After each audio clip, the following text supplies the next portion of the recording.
Hello and welcome back to my channel, What If Deku 2O. Join us as we delve into the realms of fanfiction and fantasy, bringing you the best stories and discussions. Today, we're kicking off part 24 of our series, What If Everyone Gets Obsessed with Deku and Harem? If you enjoy this video, please give it a like and subscribe for more content in the future. The author of this story is Guy number 23 from FanfictionNet. All the relevant links are in the description. Feel free to say hello to the author on their profile. Now, let's dive into the fanfic. Aizawa listened to the long narrative with the same tired, unamused eyes, and it was quite the long story. Himiko was having a blast talking, and he was sure she exaggerated the truth a lot. But so far he didn't detect any inconsistencies. The timeline checked out with their disappearance and return, and he didn't think Himiko would go to the lengths of exploding herself on purpose just to fake it. Recovery Girl made an exam before administering her quirk, and all the wounds were real. Now he had to see how the story held up against Eri's version, and that was it. Her punishment would be decided after that. Well then, let's see how your story holds against the other person involved, Aizawa said, heading out of the interrogation room. But before he went, the pro-hero looked at the green teen. Midoriya, you stay here and keep an eye on her. It probably won't take nearly as much time with Eri. Hi, the young man answered. And Midoriya, Aizawa stopped and looked at him dead in the eye, piercing through the young man's soul. Don't do anything stupid. Midoriya nodded quietly, but he could feel the weight of those words. It was both a warning and an advice. Of course, he didn't pretend to do anything with Himiko, aside perhaps from watching as she finally gets locked into a supermax cell to never again see the light of day. He should have opted for this from the start, trauma or not. What else is therapy for? He was relieved, letting out a long sigh and taking a huge weight from his chest along with it. Perhaps things could go back to normal, or at least his new baseline of normal. Midoriya wanted to compensate the girls for not being there in the last few days, even if they understood the situation he was going through. They had been completely supportive and respected his wish to keep some space while he focused on the task of finding Eri, but still insisted on staying by his side. By sharing some of the weight, these dreading days felt much lighter on his shoulders. The rustling of chains broke him from his thoughts. The green teen looked at the blondie, still cuffed, fiddling with the chains bolted to the metal table. She fiddled idly, with a minor frown on her face. Then she randomly looked up, meeting his gaze, and she showed a faint smile. Sorry, the cuffs are hurting my wrists a bit. Aren't those a little too tight? She said, lifting both arms and showing the cuffs to him. I forgot the part where this is my problem, Midoriya replied coldly, turning his back on her and leaning on the table, arms crossed and staring at the gray wall. Sheesh, no need to be so harsh with me. I brought Eri-chan back. Don't I get some points for that? You kidnapped her first. Because otherwise, Shiggy would catch her. Think about it. If I didn't take Eri with me, I would be dead, and how would the heroes find her then? We would do it another day, he then muttered the next bit. I don't need you playing hero for fun. However, Himiko didn't miss that. Aw, come on, Izuku. Even if you don't need me, I know you want me. The hell I do, he shouted, turning around and slamming his hands on the table. Himiko backed up, but she kept smiling. I don't need you, and I definitely do not want you in my life, he stated, wishing he had laser eyes right now so he would melt her face. Now, no need for sudden outbursts. I'm chained down and unarmed. I can't possibly pose a threat to you or anyone here, Himiko said, raising her hands together in a defensive position. I used to think this was enough, but I was painfully mistaken. I won't fall for that again. Midoriya then leaned in closer to her. After this, you're going to be locked up for good, he said with a hint of malice in his voice. Nobody would condemn him for taking some joy in that resolution. That's a shame. I was starting to get used to the school. But you will come to visit me, won't you? You know, for the intimate visit kind, ha ha ha ha. He punched the table hard, enough to leave a dent. You don't get it, but fine, see if I care. The only thing that matters is I'm getting rid of a huge problem in my life. You. Midoriya pointed an accusing finger at the blondie, who just started back for a minute. Oh please, Izuku, we both know you'll miss me. Ha, in your dreams. You're always in my dreams, wet ones or otherwise, and who else would annoy you during classes and tease you the way I do? You talk like this is a good thing.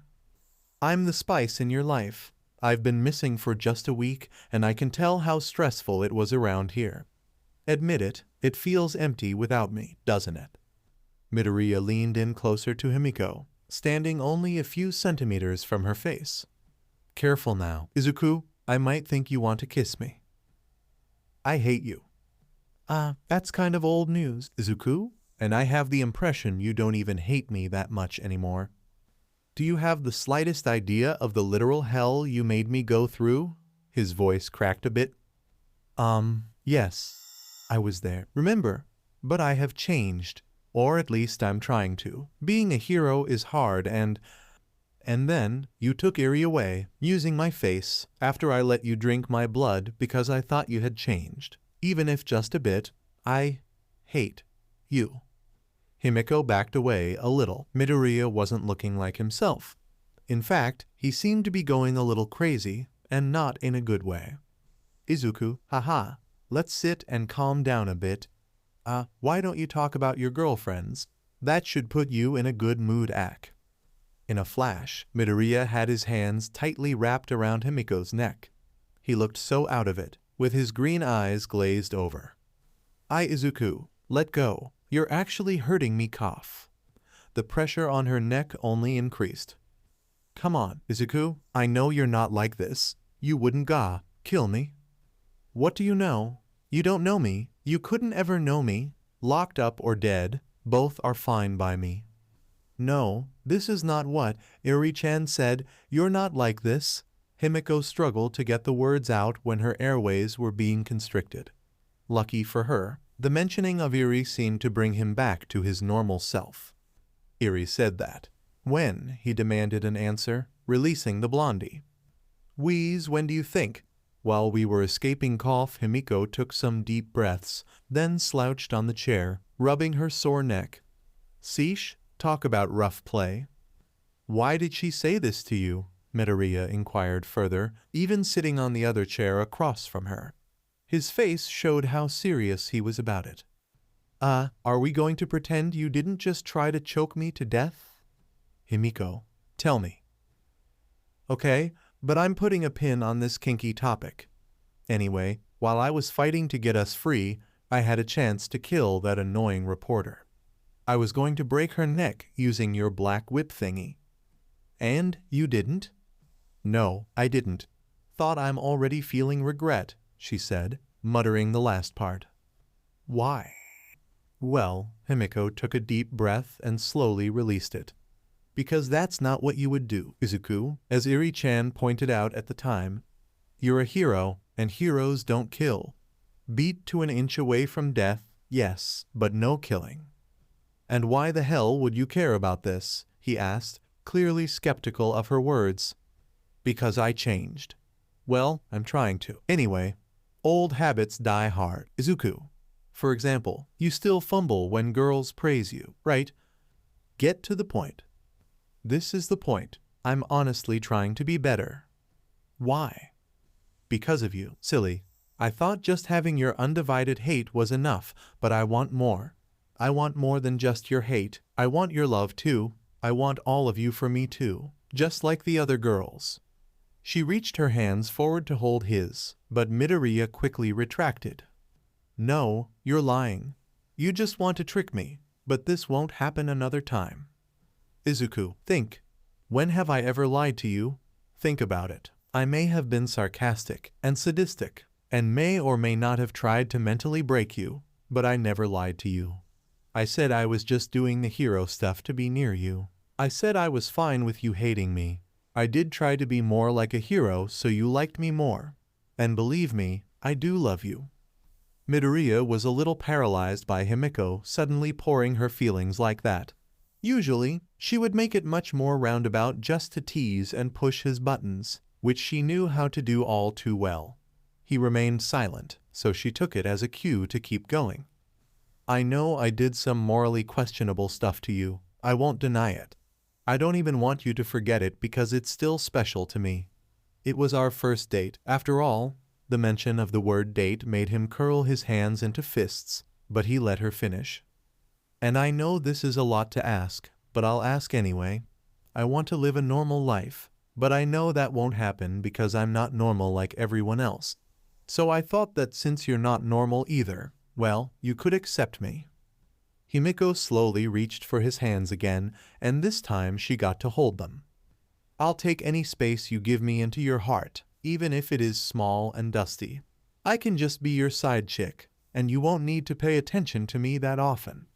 All I'm asking is for a little piece of all of you, not just the hate and anger, and for a drop of blood once in a while, if that's not too much to ask. This was quite the bundle to unpack. If he had to be honest, Himiko looked pretty sincere, but Midoriya has already done that, and look where they ended. She kidnapped Eri, and for all that matters, her story could be completely fake. And even if it wasn't, so what? She does one good thing and he should forgive her. Although Himiko didn't want him to forgive her. He supposed a part of her was still twisted to the point the blondie took pride in the nightmare she created for him in that dark room. A part of her, all of her. She's still the same manipulative, sadistic liar that tried to turn me into a blood sculpture. I still have the scars on my chest. He argued with himself in his mind. So what is that doubt deep down? She can't have changed, not that much. Why can't I just hate her entirely? Well, maybe because it is within your nature to see the best in everyone, and she did show you a glimpse of what it could be like. Nana's voice came to the forefront of his mind space. This is wrong. I'm wrong. I can't trust her. She wouldn't change like that all of a sudden, not for just me. That is true. People don't change that easily, especially when they're broken like her. We got her backstory. It wasn't pretty. It doesn't justify anything she did to you or anyone else, but I can see how she became the way she is. The former mentor added, and he felt the ghost feeling of a hand resting on his shoulder. So what should I do now? I tried ignoring her. I tried putting her in her place, and right now I thought of getting rid of Himiko for good. But it won't drive away that feeling, right? That desire to save her, somehow. Midoriya froze for a second in surprise. Don't be so shocked. We have been sharing thoughts long enough for me to know you quite well. Plus, I can literally feel what you feel. Izuku, this is your call and no one else's. You have no duty to fulfill here aside from doing what's best for you. If you think she shouldn't see the light of day again, then by all means lock her away and throw the key out. But if you think she could change, if you think she could be saved, doing so will create a tiny needle in the back of your head, and you'll keep thinking about what could have been. I couldn't save those who were dear to me. I don't want you to make the same mistake. Nana-san. Also, a time will come when you need to make a choice, and there will be no room for hesitation or backtracking. You must understand that not all people can be saved. Hi, but the question is, can she be saved? Midoriya looked at Himiko once again, measuring her from top to bottom, still holding a serious expression towards her. It was as if he was trying to read her like a book. You don't have to answer me now, Izuku. I've waited until now and I can wait more, but after all that happened there, and with that girl reciting my life to me on a loop, it got me thinking, you know, she said, letting go of his hands and resting on the chair again. Thinking about what? He asked quietly. There was no hurry or hate in his voice now. Himiko could tell he was finally listening to her. About what I want in life. I always answer the same thing, but I've never wondered what exactly it would look like. A world where I can drink all the blood I want. That doesn't exist. A world where my quirk isn't evil and I'm not a devil doesn't exist either. or at least not without tearing everything apart first. All I have is my cardigan, my knives, and my love for guys who get covered in blood. I want to become the people I like, to be happy like them, and to be more like them. But if nothing of this is allowed, then I have nothing. Absolutely nothing. You know, watching that crazy blood cult got me thinking too. If those girls could change, regardless of their pasts or quirks, then couldn't I also change? If I changed, would you accept me? Would you love me, Izuku? She said, pleading with her eyes, and for a second, she looked like a normal girl to Midoriya. This has happened before, and the illusion was quickly broken in the other times. But now the feeling lasted longer. He could imagine Himiko being a good person, a good friend, even, and perhaps something more. He was no stranger to crazy and weird, although this was way above the limit. Taking a villain into his harem, let alone one that tried to kill him. He wasn't that far gone yet. "Sai, how will I know?" he asked her with a calm that Himiko had never seen near her before. "Huh? How will I know that you have changed?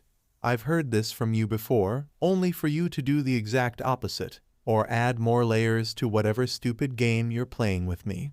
So how can I be sure now?" That felt like an honest question to her. "I don't know. I guess you can't. That's on me. I will understand if you can never fully trust me. Heck, I wouldn't trust me either if I was in your place, but I think that's why it has to be you, Izuku. If it was any other person, they would have already thrown me into some dirty hole, or even taken me out for good. But you gave me a chance, even if that wasn't your intention. And because of that, I feel like I can be different now. I'll do the hero stuff, even if it bores me out of my mind. But I want to try, for you." Midoriya took another minute in silence to ponder over her words. Both of them knew Himiko couldn't be trusted, but she has done some positive things. She did give the police and heroes a lot of crucial info, and her bringing back Eri might be an incontestable feat, depending on the answers the girl gives to Aizawa.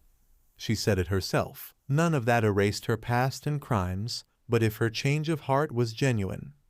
"What made you change your mind on this?" he asked her, once again calm and collected, which brought a faint smile to her face. Even if briefly, she got to experience his sweet and soft side. "Well, it was a bunch of things. Like I said, watching the girls being all lovey-dovey with you, those fanatics from Hemorrhage. Getting beaten to an inch of death also helps to reevaluate your life choices," she joked. "But personally, I like to think it was you, Izuku." "Me?" "Yeah. You know how I obsess about becoming the person I love, and I love you the most. At first in my way, but then I saw how the other girls loved you, and I wanted that too. So I wanted to become you, and I tried being a hero, being friendly to everyone, and being determined and never giving up." He didn't say anything in response to that either, so she continued. "I know this is too much to ask, Izuku, I know. I promise I'll give my best as a hero, if I'm allowed to. That is, I was hoping that if I managed to bring Eri-chan back safely, I could ask for a reward from you, but this probably won't happen either." Himiko then looked straight into his eyes. Her hands moved forward again, but she hesitated. For the first time, Midoriya saw her looking indecisive, shy, and afraid even. "My entire life I have always been denied the things I wanted, so I learned to take what I want myself. But I don't want to do that to you, not again. So, Izuku, will you love me now?" Such an honest question, coming from someone like her. Her yellow cat eyes begged him for the answer. A yes, of course. Even with all the manipulation, Midoriya had never seen that side of her. It was like Himiko shed all the walls of her psyche, laying it bare before him. She looked so vulnerable, yet he knew she was still dangerous, and she was right. It was within his nature to see the best in people and give them second chances. His drive was to save everyone with a big smile, and right now Toga Himiko looked and felt like she desperately needed saving, specifically from him. And that's why it was such a dangerous situation. "No," he said softly. Midoriya slowly rose from his seat, eyes closed, head hung low, his hands leaning on the table. I can't love you, Himiko. The blonde girl stared at him for a while. Her face went through a mix of disbelief, hurt, and sadness, and eventually she held a hopeless smile. PFFFT ha ha ha ha. That's right. This is too much to ask, even from you. Well, it was worth the shot. Just like our date, I don't regret saving Eri-chan or becoming a hero for you. There was an attempt, but it can't be helped, she said in a surprisingly cheerful tone, raising her hands and shaking her head. Midoriya expected something else. He thought she would beg more or try to convince him another way. He expected her to try and persuade him with more lies and manipulation, making promises to change in the future. He thought she would put more of a fight over this. Off to my new cell, I guess. It was good while it lasted. Thank you, Izuku. You gave me the perfect life I've always wanted. He stared at her with an astonished face. That's it? That's all you have to say? He insisted. Yeah, I think so. Is there anything else to say? I'm going to jail, so. What about your perfect life? Don't you want to have the things you like? Why are you giving up like this? After everything you did? His exasperated tone caught her off guard.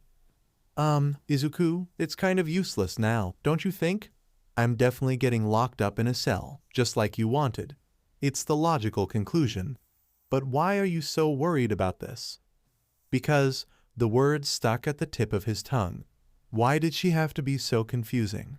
When he thought he figured her out, she would pull another twist and send him spiraling again. Wasn't she supposed to be literally crazy for him?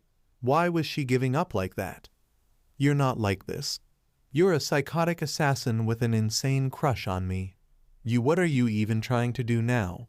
Where's the catch? She was even more taken aback by those questions. There's no catch, Izuku. I'm being honest. This is the end for little me, and I'm fine with it. No, you're not. You can't be. If that was the case then. She tilted her head slightly in confusion and curiosity. Then, he struggled to voice the words, for the mere thought of it got him on the edge, but it had to be said. He looked at her cat eyes again as she patiently waited for him to finish. You would have truly changed.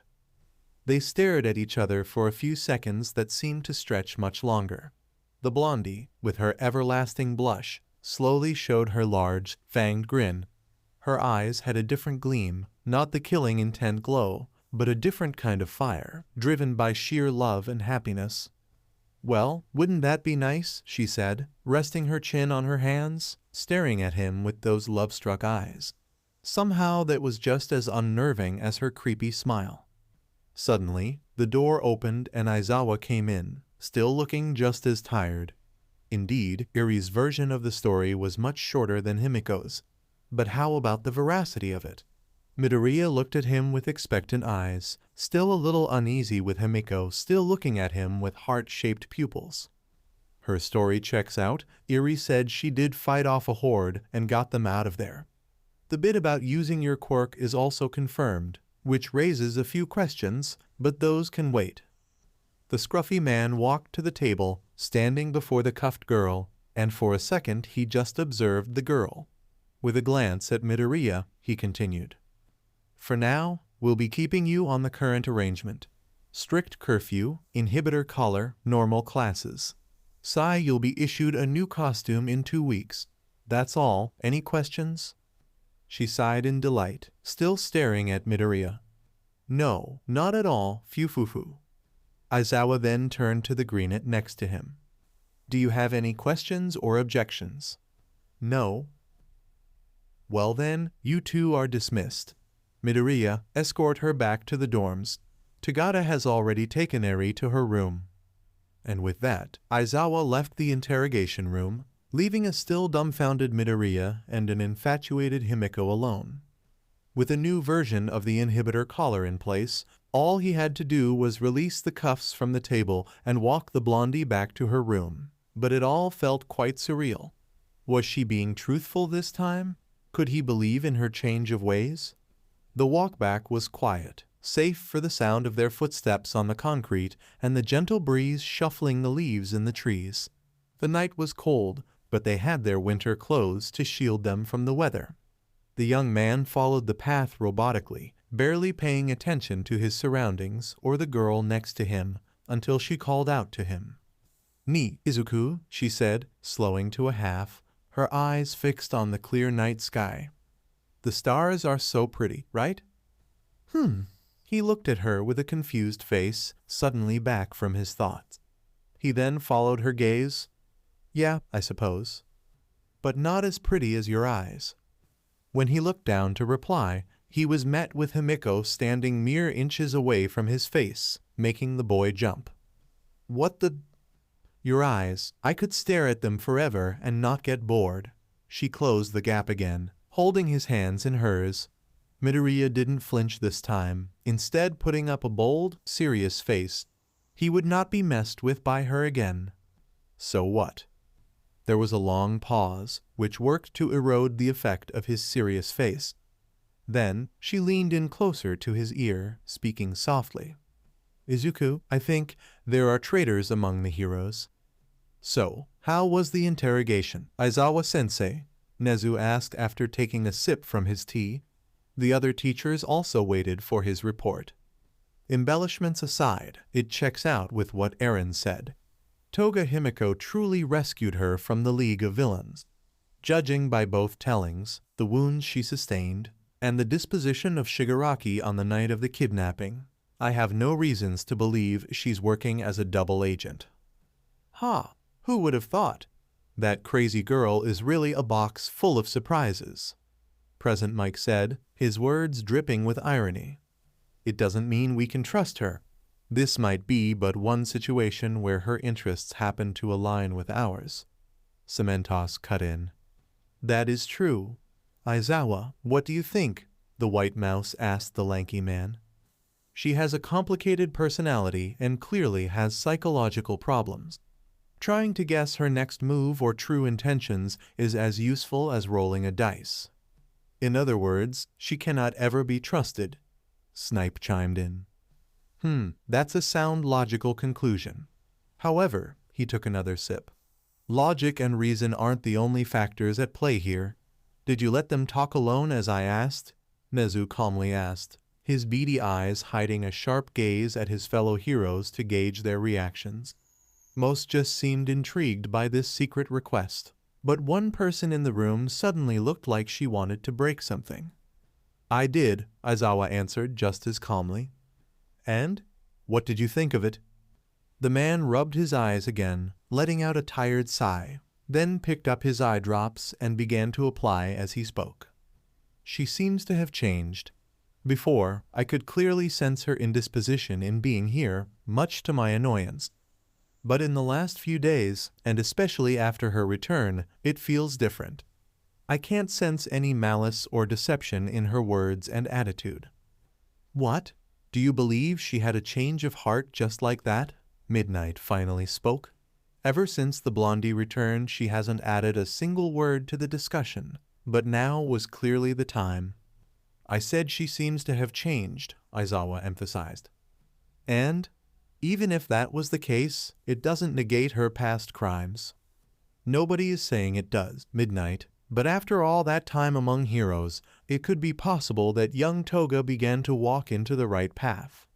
All Might, from his seat in the corner, suggested to the R-rated hero, but she wasn't having any of that. "All Might, you can't be serious.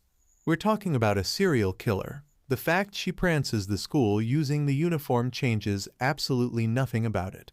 That's not a normal girl. She's a monster in the shape of a high schooler." The raven-haired lady got up from her seat, leaning on the table and glaring at the former number one. "Calm down, Kayama. We're all aware of the facts," Nezu told her, effectively making her sit down again, although with a clear upset face. "I know this sounds pretty naive, but I think of all present, you know best how persuasive Midoriya-san can be.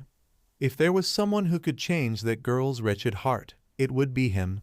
Isn't that right, Toshinori?" All Might nodded, his glowing blue eyes glancing at a still pissed-off Midnight, and he didn't blame her. This was a very delicate situation. Principal, you're not suggesting she would turn away from villainy by something like the power of love, are you? Ectoplasm said, clearly skeptical of what the mouse was suggesting. Well, wouldn't it be fantastic, he said, taking another sip. The twisted heart of a mad villain, healed by the warmth and love of a compassionate hero. Quite the fairy tale, don't you think? Principal, Midnight slammed her fists on the table again, gritting her teeth viciously. My apologies, Kayama-san. It was not my intention to make light of the situation, or your feelings. That seemed to pacify her a little. I'm simply suggesting this is a possibility.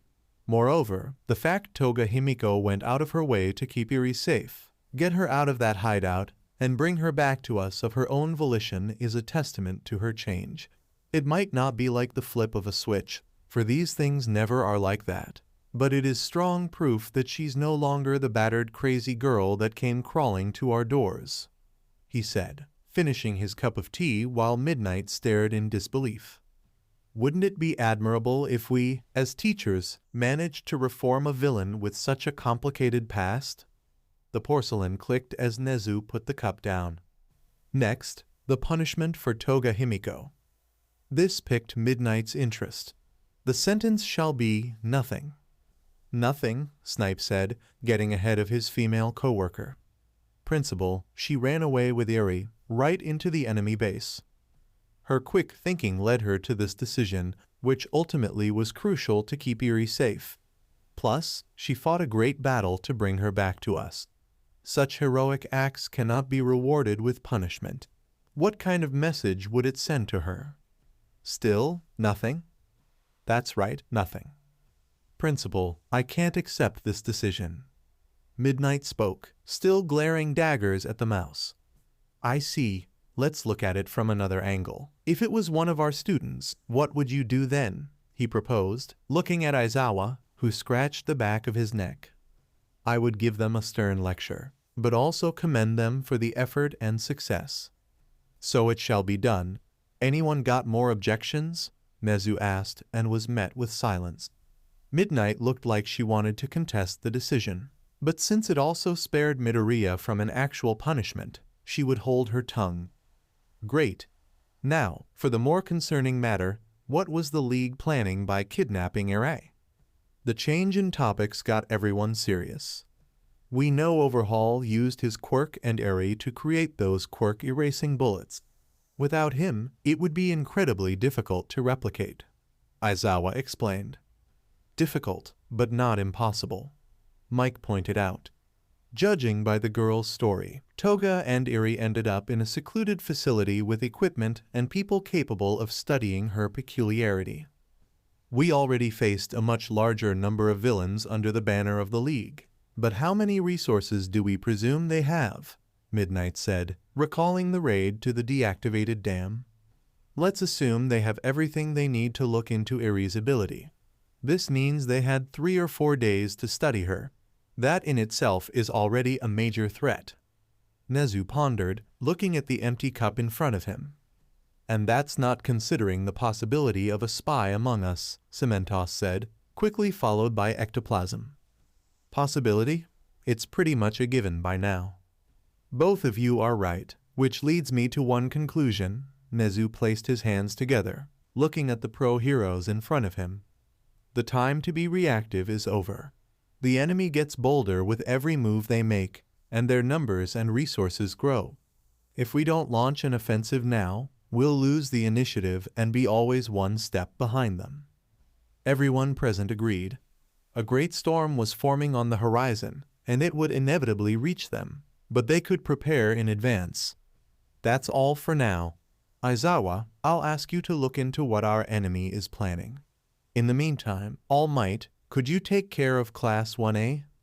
The skeletal man nodded. Excellent. Everyone, the topics discussed here tonight can never leave this room. Our group of trust is very limited, which makes things more difficult, but we can't afford to give the enemy any more advantages. You're dismissed. As the pro-heroes got up and left, the White Mouse called one in particular. "Kayama-san, could you wait for a little while, please?" "Huh?" She held a confused face, but quickly realized what was in store for her. Everyone else left, and it was just her standing in front of the principal. "If this is about Toga Himiko, Principal Nezu, I can't possibly accept." "No, it has nothing to do with her. In fact, it's about you, and Takayama-san too." "Eh? You and I?" "Correct. I wasn't joking when I said I wasn't making light of your feelings, and I believe it has passed enough time for you to reflect on your actions.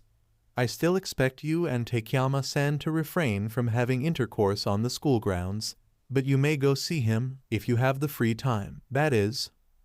"Oh, really? Can I really?" I was almost too good to be true, so much so that she got suspicious right after. "Wait, where's the catch?" He feigned ignorance, pouring more tea for himself. "Last time, you purposely made the rules with a loophole. One that took me a while to spot. So what's the game now?" "Oh, that. I thought you would see this from the start. My apologies. As for now, there's no catch. I just think it will be beneficial for you and Takayama-san if you can spend some quality time with him. He's your precious lover, after all," Nezu said, hiding his smile behind the cup as he sipped the warm drink.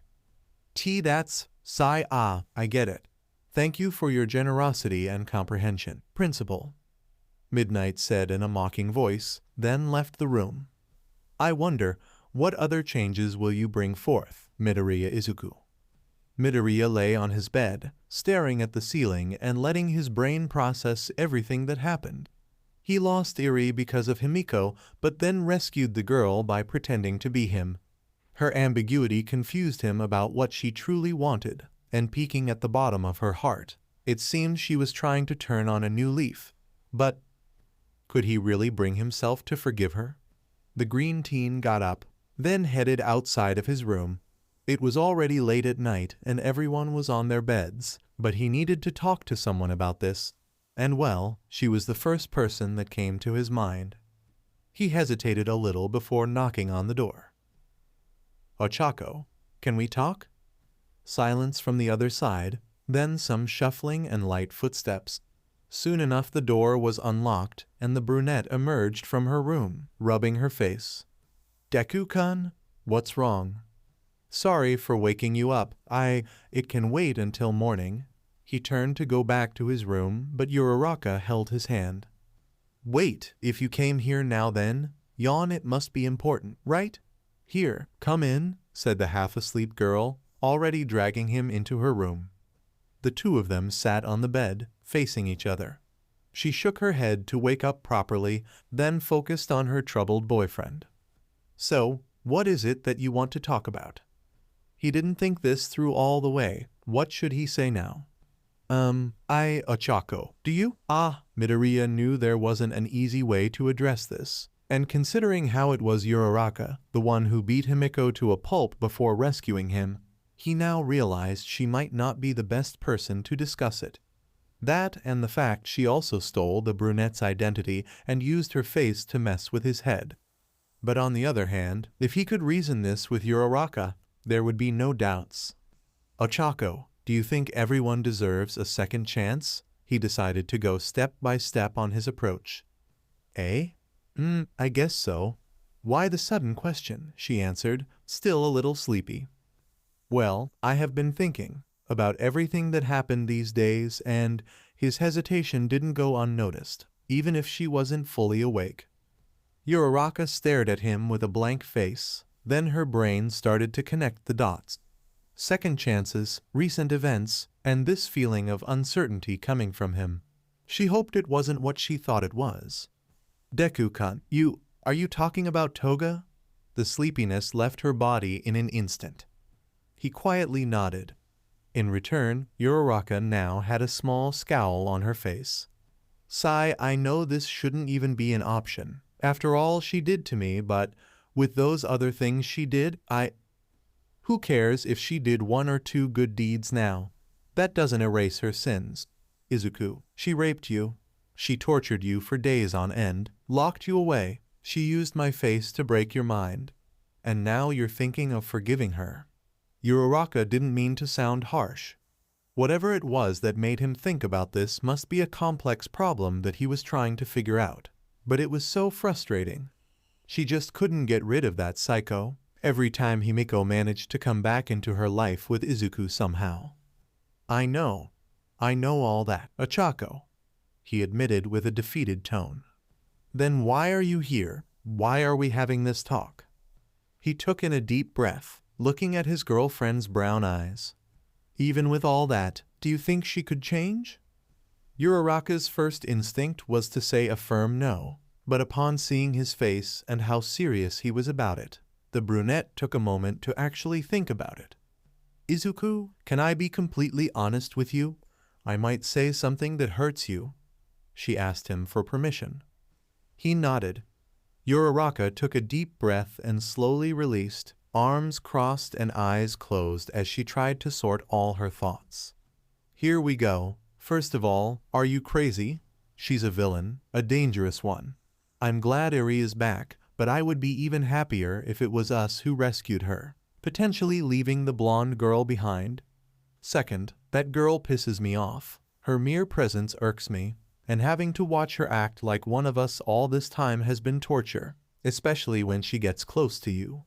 And speaking of getting close, for the past few days you have been distancing yourself from everyone, me included, even after I told you I would be by your side no matter what.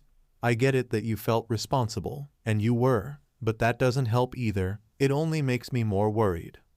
As Uraraka vented her frustrations, her face and body showed just how much it was weighing on her. She tapped her fingers, frowned, gritted her teeth, waved her hands around, and Midoriya reduced himself to a silent receptacle of her woes for the time being. If anything, he owed her at least this much. And there's more. A lot of things have been getting on my nerves. That girl keeps trying to befriend everyone. And every time I take my eyes off you, a new random lady appears wanting to get into your pants. And they do. Ever since we got busted, sec has been at an all-time low. For us at least. I love that I can be open about being your girlfriend now. And the cuddling sessions are perfect. But I still miss it, you know? And speaking of steamy times, there are lots of things that piss me off. It seems she had a lot to unpack, he thought. I don't like how Momo-chan plays with you. You're not a dog, you're my boyfriend, and you let her boss you around like you're her servant or something.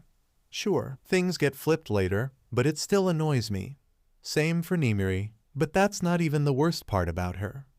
Frustration started to mix with other feelings, sadness, insecurity, and fear. The brunette was now on a rant that rivaled one of Midoriya's mumbling trains. She's so much more beautiful than me, and way more experienced. How do I compete with that? I don't have a large chest like Mei. I don't have a tongue like Tsu, or Yui's smooth thighs. I'm not a tall beauty, and despite the training, I think I put on some weight because I've been binge-eating matcha again, and I hate how Maruko came out of nowhere saying she'll take you from me. And sharing you is getting more and more difficult because there are so many more girls, and I keep worrying you'll leave me. Or that you'll not see me as your number one anymore. Not because you're mean or anything, but because you're too good of a person and eventually someone will steal your heart because I'm there to protect it. She finished, even heaving a little. Sorry, I ended up speaking a bunch of unnecessary things, she said, calming down after taking all that off her chest. It's okay, Ochako. Sigh so, about her. Uraraka got her serious face again. I think it's stupid and unreasonable to even think of forgiving her. People can have second chances, but she has done just too much. Plus, she's annoying, so I will hardly like her anyway. That said. Yes? Her expression softened a little. If I said people can't change, it would go against myself. All those things I said before annoy me, but I like to have the girls around anyway. I like sharing you with them, or at least it grew up on me. The reason why I became a hero, even my love for you. Those things changed with time, even if just a little. I still think you belong to me, by the way. But again, I'm willing to share. He giggled at her remark. If you think Toga could have truly changed, then I think the same. Not because I believe in her, but because I believe in you." Uraraka reached for his hand and held a warm smile that helped reassure him. "Plus, I and everyone in your harem are living proof you have a hidden talent to captivate a girl's heart." The last remark brought a faint blush to his cheeks. Uraraka wasn't wrong. If Himiko went that far just to impress him and get on his good side, it had to be more than an act. He refused to believe because she had lied before. Deceiving was what she did. But deep down something told him she was being sincere. It was his inner nature against the learned fear and caution after everything she put him through. And now that he had the time to process it, it wasn't like he had to fully trust her. He could still keep her at arm's length and maintain a vigilant eye over her. At the first sign of danger, he would stop her. And if she had truly changed, that meant Midoriya somehow saved her. Wasn't it a positive thing? "Thanks, Ochako. Hearing this from you helps more than you can imagine," Midoriya said softly, holding her hand tighter. It still feels a little awkward to say out loud that I have a harem." "No need to thank me. I told you I'll be there for you no matter what." "But that doesn't mean you're adding her, does it?" "What? No way." As if she couldn't help but raise an eyebrow. Uraraka had heard that one before. Good. To say things would get weird is a massive understatement. "Yeah, I'm not that far off yet," he joked. But then Midoriya fell into deep thought. He seemed to ponder something. "Ochako." "Don't worry about your weight or your chest. I will always love you, no matter how you look or if you get heavier." "Awa, thanks, love." Seeing her smile warmed his heart, but there was still something Midoriya held back. The reason why he decided against sharing it with Uraraka was related to his limited trust in the ex-villain. "Kite, traitors," he parroted her. The breeze seemed to halt and the world sunk into silence. Such a concept sounded inconceivable. While we were there, I saw 1 or 2 people that had hero costumes. It was just one time and for a brief moment, but that explained a lot of things," Himiko explained, keeping her voice low and acting as if she was flirting with him. "Wouldn't you know this already? Shigi never mentioned it, and his secret master never told us everything." Midoriya's mind immediately jumped to All Might and his enemy, All for One. He was locked up in Tartarus, but it was clear he had left a strong influence behind, and the League of Villains was making use of it. "And why didn't you tell Aizawa-sensei?" "I don't know who to trust. There could be more infiltrators." "Aizawa-sensei is not a traitor." "How can you be sure?" "Then why are you telling me this?" Himiko laughed lightly. "Izuku, you dummy, you're the only person I'll fully trust, no matter what." And to add upon the surprise of her statement, Himiko leaned forward and planted a small peck on his cheek. "So, let's go home." All Might sat in front of the 2 teens, fingers interlocked in front of his face as he observed them. On the table before him rested a notebook, very similar to the ones Midoriya used all the time to take notes on heroes. On the opposite couch, to the right of the skeletal man, sat Midoriya with an apprehensive expression. Next to him was Bakugo, visibly annoyed and bored out of his mind. "First of all, I want to commend your progress with the Black Whip, young Midoriya. I didn't have the time to properly do this, given the rapid succession of events of the last few weeks." All Might complimented the green-haired teen. "Thank you very much, All Might," Midoriya exclaimed, bowing vigorously. "You too, young Bakugo. Your progress under Endeavor's tutelage is nothing short of spectacular." "Whatever. You didn't call me here just to drop some compliments. What's the real deal?" Bakugo asked impatiently. The man's blue eyes fell upon the notebook. "In the end, I couldn't find everything, and it probably isn't up to the standard of your note-taking, but," All Might pushed the notebook forward. "Young Midoriya, it's time for you to go ahead and take the next step." The title on the cover read, "Successors, Peculiarities, Annotations for Midoriya." Both teens held a serious look towards it. In front of them, rested the history of One for All. Unfortunately, I couldn't find any info on the second and third inheritors. Taking into account the times and the complex nature of One for All, there is no information about them. Perhaps they left something behind that I let slip by, but... Whatever, get to the fucking point. Calm down, Kaken. This sounds very important. Don't tell me to calm down, Deku. This banter between the two young men seemed to never get old, although if Toshinori wasn't mistaken, it was different from when he met them. There was some sort of mutual respect going on, easy to miss for the untrained eye. The Black Whip, I can't control it perfectly, and it's not on the same level as what Aizawa-sensei or Shiro can do with a quirk of that kind, but it's already a great support skill to have. Midoriya added with a serious face. Any contact with other users since then? No, not since that time the League attacked us during the joint training with Amajiki-senpai and Nejire-chan. I see. And how about my mentor? Toshinori asked with an even more serious face. The young man nodded. She's still here and detached as an individual, Midoriya answered. Meanwhile, Katsuki picked up the notebook and flipped through the pages. So this was the inheritor who had the Black Whip, Lariat, Bakugo said, oddly calm. His real name was Banjo de Goro. His quirk allowed him to capture enemies easily and move in the air. Toshinori explained. Are you sure he was a user of One for All and not some random extra with a useless quirk? Kaken, this quirk is not useless. It's a very powerful ability, Midoriya interjected. Any quirk is awesome to you since you were quirkless before, you shithead. Still, it's a rude thing to say. Young Bakugo is not wrong, Toshinori cut in. All for One was obsessed with One for All. He went after the strongest and crushed them, stealing their individualities because no one could hope to challenge him. The former hero seemed to look at something distant, with a somber look on his face. It was a period of chaos and despair. The former users went through hell to fight against his tyranny, crawling at death's door to make sure the legacy was passed down to the next generation. In truth, they were not chosen. The blue in his eyes ignited. During those grueling battles, all they could do was receive the power and then trust it to someone else. He extended his hand. You and I, young Midoriya, had the privilege of being chosen as inheritors. Midoriya swallowed dry.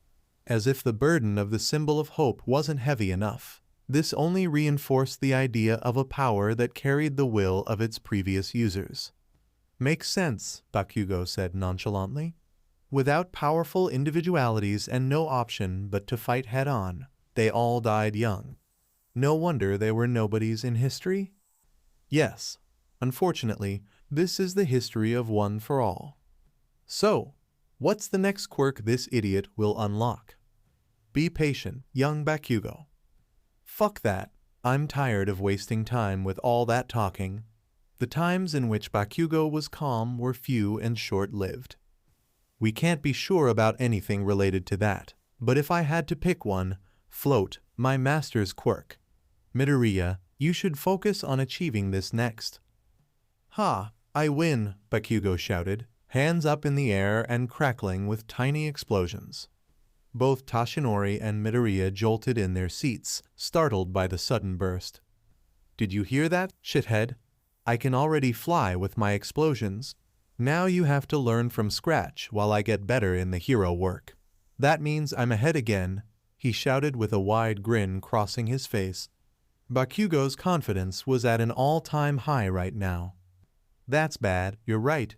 I better do something to not fall behind. Dream on, nerd. There's no way you're gonna pass me again. Then I just have to work even harder. Are you listening? You won't make it. Die already. Are you going to insist on that? Once again, the former hero watched the two young heroes and had a good feeling, despite the rather aggressive tone of their talk. After all that time and the clashes between both of them, they were finally seeing each other eye on eye. Bakugo would never admit it out loud, but he recognized the progress Midoriya has achieved. As for Midoriya, he walked out of the shadow of doubt cast by his childhood friend. There were still many kinks to iron out, but Toshinori could see it already. These two would play great roles in protecting the future and carrying the flame of hope for the next generation. Screw you, Deku. While you fucked around with your hose, I trained and got stronger. Oi, take that back, and I've got stronger too. Like hell, I got even more. Then I just have to train even more. I won't lose. Drop dead. I refuse. Ahem. Toshinori cut their exchange of shouts. It was already quite late in the night. That will be all for now. We shall discuss this again when a new development occurs. And with that, he pushed the two young men out of his office. They walked back to the dorms in silence, ruminating the topics in their minds, when the blondie stopped in his tracks. Midoriya quickly noticed, looking back at his childhood friend. Kaken. Oi, Deku. Bakugo had a serious look on his face, staring intently at Midoriya. Those quirks, one of them is for attracting girls, isn't it? The question came out of nowhere, and it was so out of character that Midoriya was at a loss of reaction. Eh? A quirk, you dimwit.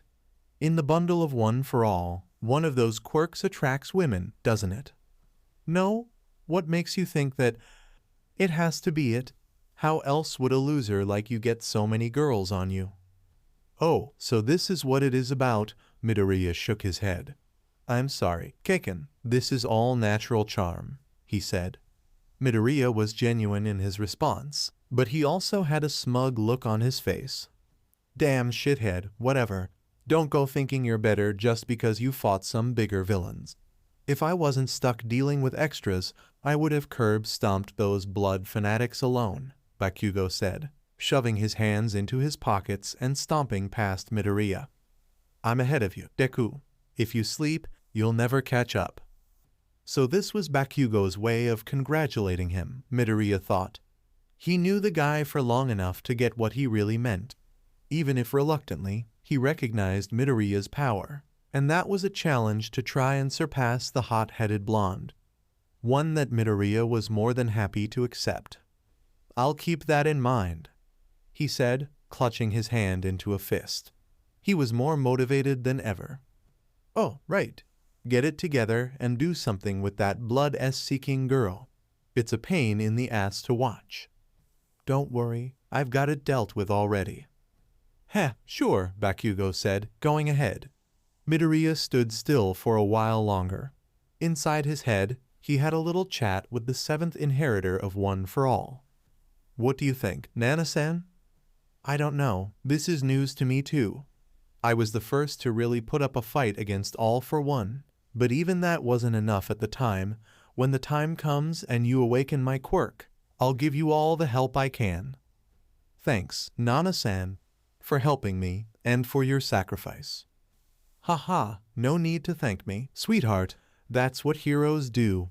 Her voice faded as Nana's presence faded to the back of his mind. He came to be very fond of the clear ringing of bells as she did so. You guys are late again.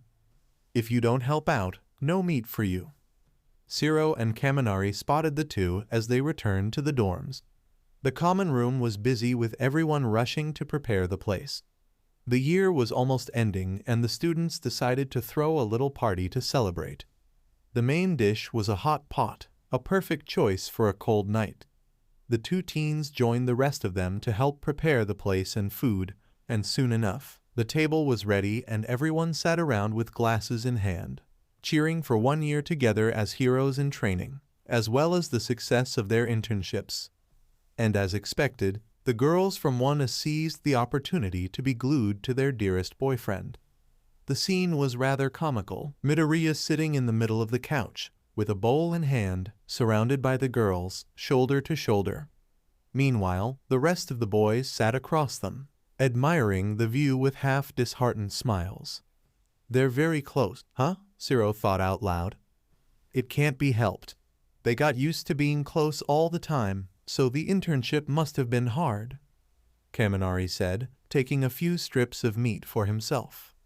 TCH, bunch of mushy idiots, Bakugo murmured. don't be jealous, bro. Your time will come too, Kirishima said, trying to hype his friend, but it apparently had the opposite effect as the explosive teen began to shout about how he wasn't jealous. Well, it's highly unorthodox, but at least they're happy. Ida, being the strict guy he was, couldn't fully accept this whole harem thing, but one of the things he learned in his internship was how to be flexible. With that, and for the sake of his friends, he was willing to look past the far from normal relationship. I'm glad the Cold War has ended between them. It was like someone's head was gonna drop any time, Takoyami said, remembering when the girls were fighting over the green teen. This had taught him a lesson. Never mess with a woman's heart and its desires. The heart of a woman houses a cruel storm. Indeed, dark shadow. You can say they're more civil now, though every time Midoriya gets close to some other girl, they still get visibly mad. Remember when Hatsume started to befriend him? Ojiro said, bringing back more scary memories. And when the girls from 1B started to get along too, right? Sato followed the memory lane too. Oi, stop with that depressing talk. You'll spoil the food, Mainta complained, chewing his meal in frustration and muttering "why him" between bites. It doesn't taste different to me, Todoroki said casually, staring at his bowl intently. I didn't mean literally, you airhead. I'm just glad I didn't have to hear anything. I kind of owe one to Hatsume, Shoji said, shivering at the idea of inadvertently catching on to their intimate noises. Man, don't even remind me. I still have that image in my head, Kaminari whined, alluding to when they caught Midoriya and his girls butt naked. But I gotta admit that's a major brag, right, Aoyama? He jokingly elbowed the French teen, but no response came. Aoyama? Aoyama seemed lost in thought, watching the green teen and his lovers as the girls fed him in turns. Oi, Earth to Aoyama? Wake up, my dude. A snap of fingers in front of his face got Aoyama's attention. Oh, yes, Midoriya-kun must be very happy. To be surrounded by so much love, c'est magnifique, he said, giving a wink to his friend. Do you think he's going to date more girls? Todoroki asked casually, catching the weird looks of his friends. What? What's with that question out of nowhere? Suro asked back. It's a simple question. Can we not talk about shitty Deku for a minute? Does it bother you that much? Fuck off, hot and cold. Guys, none other than Midoriya called out, getting their attention. You don't have to stay all the way there, you know, he said, pointing at the gap between the boys and where he was. The girls didn't seem to fully agree on having their alone time with Midoriya reduced in favor of the group activity, but they also seemed a little guilty for excluding the boys like that. The boys looked at each other for a moment, then answered together. Nah. Don't worry about us, Midoriya-kun. You can enjoy your time with your maidens, Ida said, giving him a thumbs up, much to the girls' delight. The boys wouldn't simply barge into Midoriya's quality time with his girlfriends. What kind of friend does that? Oh, right, didn't the guys from 1B say they would come too? Kirishima asked, already excited to challenge Tetsutetsu to a match. Kodai-san said they would bring an extra couch, Tokoyami pointed out. They should be here any time now. Kaminari looked at his phone, and sure enough, the door opened and a loud voice called. Hey, I've heard there's a party and warm food in here. Mind if we join? Takage led the class, entering first. You've finally arrived. Please take a seat and make yourselves comfortable, Ida said, being polite as usual. As if taking his words literally, Takage made a beeline to where Midoriya was, quickly waving hello as she passed by the boys, jumping on the emerald teen's lap, and following with a long French kiss. Hello, Izu? Did you miss me? She said, batting her eyelashes with a wide smile adorning her lips. Hello to you too, Setsuna, Midoriya answered, surprised with the calorous greeting. Setsuna, that's not fair. I was going to say hello first. Right after the green-haired girl came to Komori, with puffed cheeks framed by her hair. Sorry, But you should have walked faster then. I couldn't help myself. Takage pulled Midoriya closer by his waist, flaring up the short brunette even more. Setsuna, manners. Kendo joined the group after greeting everyone, shaking her head at her friend's antics. Hi, I got it. Hey girls, how are you all? Takage got up from his lap, finally acknowledging the other girls. Doing good. I can see someone is very happy tonight, huh? Uraraka, who sat on his left side, answered the lizard girl. Can you blame me? I haven't seen my dear Izu in so long, she said, making a dramatic arch back with one hand on her forehead. It's also been an awful long time since we last fucked. Takage, please show some restraint. Shiozaki jumped into the talk. What are you talking about? You were horny too. That's not entirely true. Shiozaki was slowly gaining a red tinge to her cheeks. I was pretty horny, Kodai added with a raised hand and her usual flat tone. Honest as always. Sorry girls, tonight is just for eating together. Very unfortunate, I know, but it can't be helped, Gyro said, pointing at the hot pot on the center table. Even if they couldn't get more intimate time, spending the night close to their favorite person was already pretty good. The girls from 1B fixed the second couch and huddled around Midoriya. Uraraka was still in her rightful place next to him, and Komori claimed his lap. As the girls took turns feeding delicious meat and vegetables to the Emerald Child, the boys from the second class joined the others in contemplation of the scene unfolding. It's quite the view, huh? Kibara thought out loud. Sorry for Takage being, well, Togache, Fukudashi said, a sweat drop appearing on his face. Don't worry, we kind of got used to it. Kaminari dismissed him, offering bows so the guys could eat too. Must be tough watching it every day. Shishida pointed to the mushy group across the room. It could have been worse. Plus, the internships got everyone pretty busy lately, Sato said, filling his bowl with meat. I think it's quite amusing to watch. Once again, Todoroki managed to get everyone's attention. What? Amusing is not the word I would use, Honuki said. Well, I think they look pretty cute, you know, when they're just sitting together, Koda chimed in. The boys glanced at them again. It was now Tsunatori's turn to sit on Midoriya's lap, while Ashido and Takage disputed the vacant space on his other side. Uraraka still monopolized his left. I kind of envy him, but at the same time, not really, Tsuburaba said, getting the nods of everyone in agreement. It should have been me. It should have been me. It's not fair, Mainta still mumbled under his breath. Dude, chill. Nyanjeki scooted away a bit from the purple midget, trying to avoid the miasma of envy coming out from that ball of frustration. I swear, if I hear one more word about that fucking nerd, I'm gonna blow you all up. Ha, for once we agree, 1A, not to mention, I can guarantee I'll get myself an even bigger and better harem. Monoma was silenced by a piece of tape slapped into his mouth. Kendo said I could do that if you started the rival rant, Siro explained nonchalantly. Oh, she told me I could knock him out too, Tetsu added, doing a karate chop in the air, which made the blondie flinch by instinct. Isn't that a bit cruel? Kaminari asked Rin. Nah, he can handle it. Ouch, it's definitely cruel, Monoma said after removing the tape. Then stop acting so goofy, idiot, Kamakiri said, prompting the others to snicker. Humph, laugh all you want, next year we'll definitely take the lead. Don't underestimate Class 1B. Humu, I'm looking forward to seeing how far you all can go, Monoma-kun. Let's all give our best next year too, Ida said, raising his cup. You fucking extras will eat my dust, Bakugo shouted, unexpectedly prompting a collective roar of enthusiasm from the other boys. Yash, I'm all fired up. Kirishima, arm wrestle. Tetsu jumped up, with Kirishima quickly doing the same. In just a minute there was a circle around the two hot-blooded heroes, cheering for their respective classmates.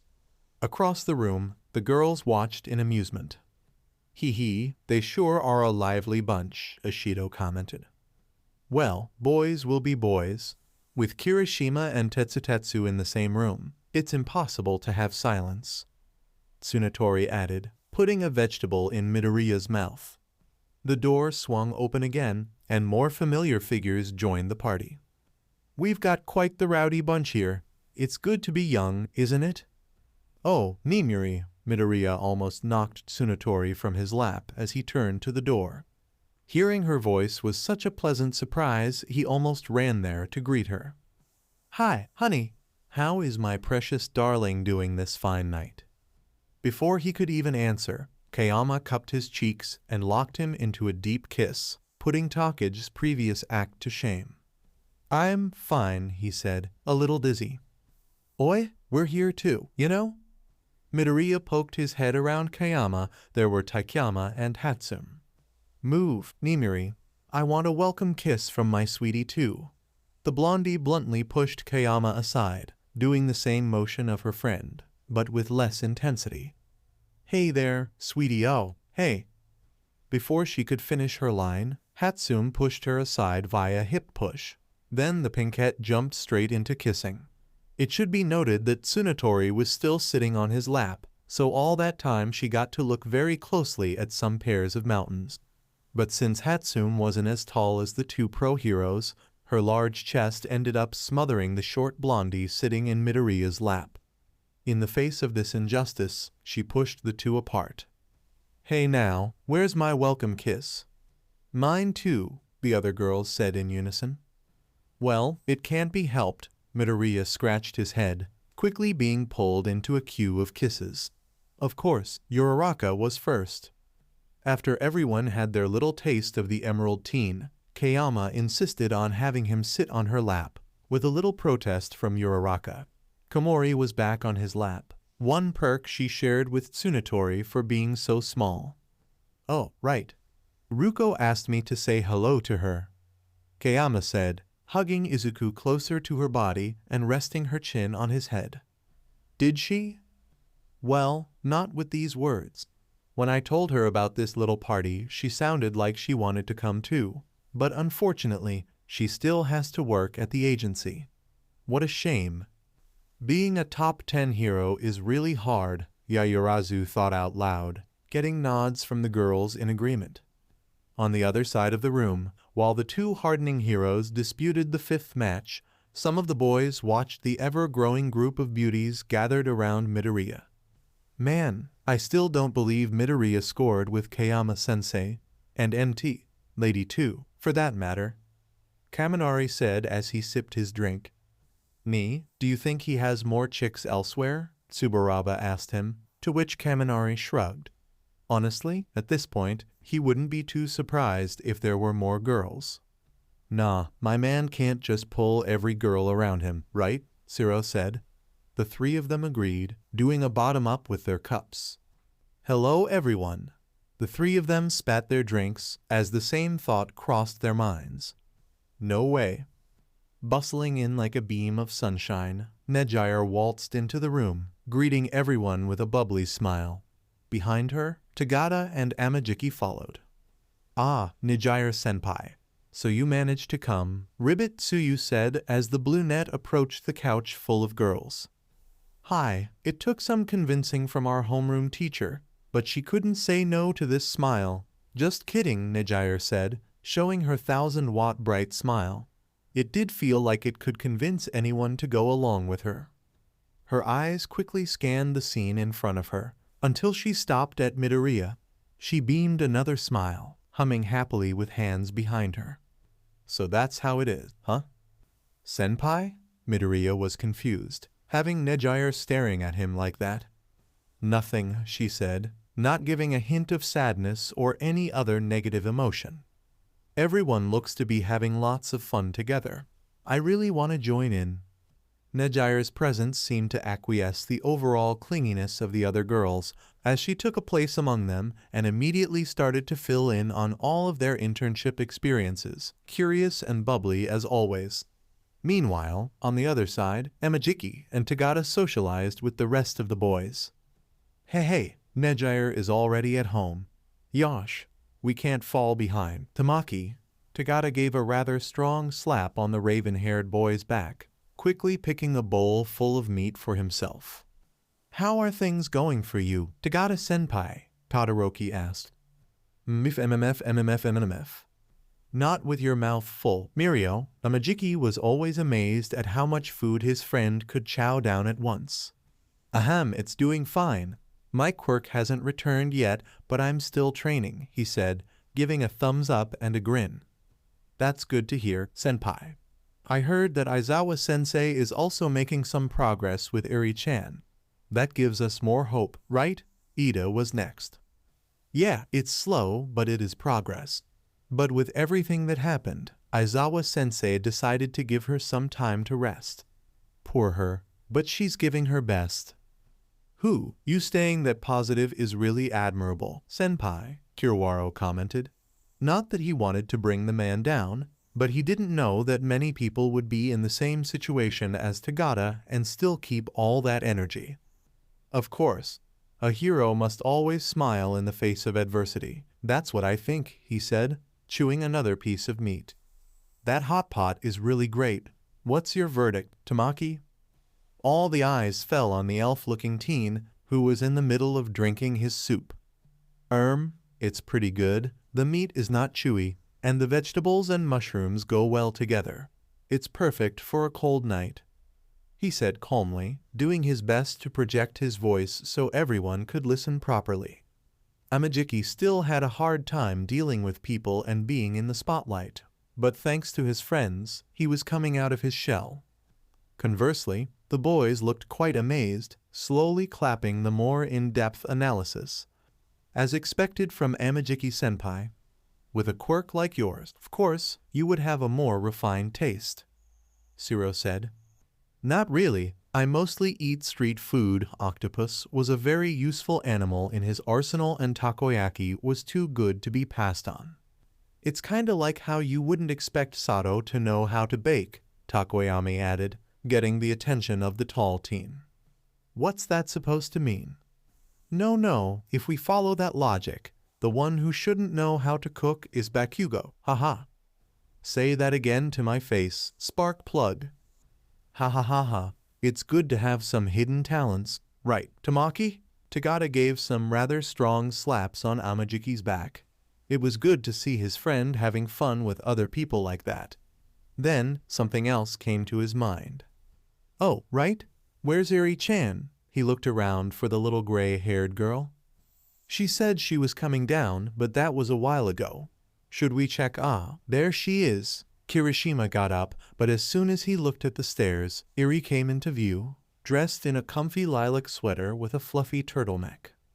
Oh, hi there, Eri-chan HM. Tagata immediately turned around to greet her, but he froze up when he noticed who had come along with the little girl. In fact, everyone seemed to turn into statues at the sight of Toga Himiko being dragged by the hand down the stairs by the little girl. The cold weather was a perfect opportunity to use her oversized cardigan, but she decided against it this time, opting for a simple black long-sleeve shirt and gray sweatpants. She seemed rather troubled with her entrance, especially when she looked up and saw all the eyes upon her. Come on, Eri-chan. As I thought, this wasn't a good idea. The blondie was reluctant to even come down the steps all the way, but the little girl next to her looked up with those big puppy eyes of hers. You really can't? Himiko was lying on her bed as usual, looking at the ceiling and being bored out of her mind, when she heard a soft knock on the door. She ignored it the first few times, but around the sixth, she decided to check whoever was so unoccupied to come and mess with her. Upon opening the door, she didn't see anyone, but that was due to the person being below her field of vision. Eri-chan, Himiko squatted to get on Eri's height. What's up? Something wrong? It was weird to ask this. She didn't think the kid would come to her of all people if something was wrong, but she couldn't think of another reason. Eri fiddled with the hem of her sweater, looking at the floor for a moment. Then, with a deep breath, she looked up and said it. Himiko, do you want to eat hot pot? Huh? She was confused. Did she mishear things? Hot pot, you say? Yes, everyone is helping to prepare. I don't know what it is, but Momo-chan said it is very yummy and warm. Eri shook her hands as she explained, seeming quite excited. So, do you want to come too? Ah yes, everyone was talking about it. Sorry, Eri-chan, I can go. You can't? No, unfortunately. Why not? Eh? Why not? Well, this was rather tricky to explain. Actually, it wasn't. No matter how much good she did, Himiko doubted they would ever accept her as a fellow hero, let alone a friend or even an acquaintance. Yes, she liked to play the part of the obnoxious girl, but after her last chat with Izuku, she didn't want to abuse whatever goodwill she might have earned from him. Let's say that my presence will spoil the taste of the food. We don't want that, right? But doesn't food taste better when you eat with friends? Where did you hear that? Kirishima-kun told me. So, you can't? It's a little complicated, but I'm not friends with everyone, Eri-chan. The truth is, I've made some very, very bad things, and I can't just be friends with them like that. But you saved me from the bad guys. Yeah, but let's say it will take a lot more saving than that to be their friends. It pained Himiko to admit that out loud, but that was an undeniable fact. So I have to save them to be their friend too. What? No, it's just me they have a problem with. You don't need to worry about that, Eri-chan. Himiko patted the girl's head. The last thing she wanted was to make her worry about proving her worth. Izuku would come after her neck again. So you can't go. She couldn't resist those big ruby red eyes and quivering lips, and now here she was, being dragged by the little girl across the common room with everyone staring daggers at her. Once they were right at the center, Eri took a moment to think before speaking. Everyone, she furrowed her brows, trying to remember exactly what Aizawa taught her to say in this situation, and then her face lit up like a light bulb. Congratulations for 1 year completed. Both classes and extra guests cheered. The cuteness of Eri completely offset having to look at Himiko. Naturally, the gray-haired girl walked up to Tagata, who picked her up and tossed her in the air, earning a timid but warm smile from her. After that, she walked to the other side where the girls huddled around Midoriya, still towing Himiko along. If looks could kill, she would be dead 10 times over. But at the very least Eri was acting as a shield for the time being. Tsunatori gave up her seat so Eri could be close to Midoriya, ignoring the teensy feeling of envy deep within. Eri wanted to taste one of every option available, which made the Emerald teen happy. Her appetite grew more and more, a good sign of progress. However, as happy as he felt, he couldn't ignore the girl sitting far in the back. Or maybe he could. Let's try it out. Fumifo and Fufoin fo if? Eri asked with a mouthful of fried tofu. Eri-chan, don't talk with your mouth full, Yaoyorozu said sternly. Faui gulpemiko, aren't you going to eat? Huh, me? I'm fine, Eri-chan, don't worry. She waved it off with a smile, but she couldn't deny it all smelled delicious and made her hungry. Himiko was determined to not be a nuisance to Midoriya, at least not today. This seemed to dishearten Eri a bit. Noticing this, Midoriya let out a sigh, picking up one last bowl. Here, you gotta eat too.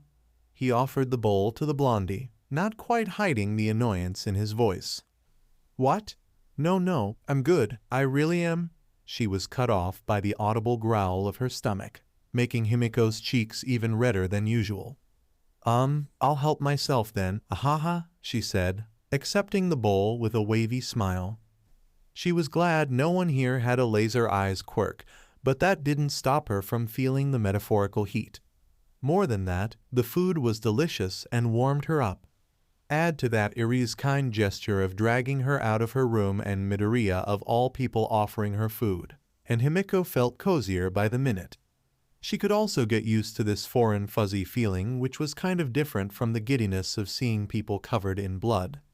So this is how love really feels. The words escaped her lips like a whisper, involuntarily and for her ears only, as she stared at the soup in her bowl. Or so she thought, because in the next moment, she looked up and a pair of navy blue eyes were looking right at her cat like yellow ones. "Eh? Why you are?" I think we were never properly introduced. Hi, I'm Hado Nejire, but you can call me Nejire-chan." The brunette extended a hand while beaming her 1,000-watt smile. "Hi, Toga Himiko." She wasn't sure what was the meaning of this, but Himiko decided to tread carefully while in the vicinity of so many people that wished for her death. "Nee, how does your quirk work? Do you really have to drink blood? Who do you like? Does it taste good? Because I bit my tongue once and it didn't taste very good, but maybe yours tastes better? Do you drink your own blood? Do you have a preference for type? Is Deku-kun your type? What is getting back to school like?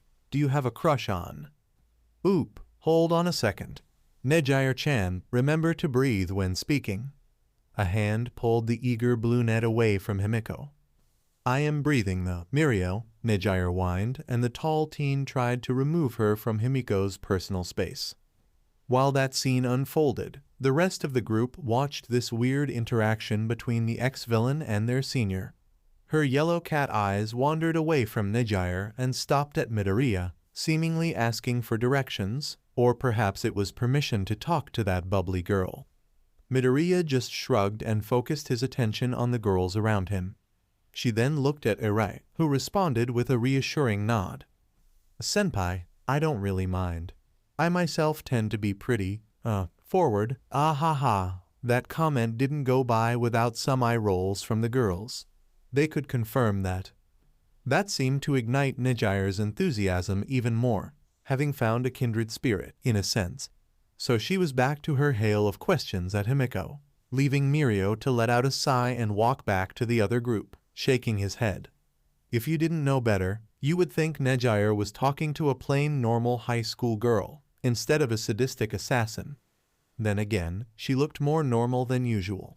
She fixed her messy buns and unruly hair, and despite the perpetual blush crossing her face and the fangs, she didn't look as crazy as before. Those were all things that Midoriya noticed, watching her talk to Nejire from the corner of his eye. Perhaps she really changed a bit. "Huh? Eh?"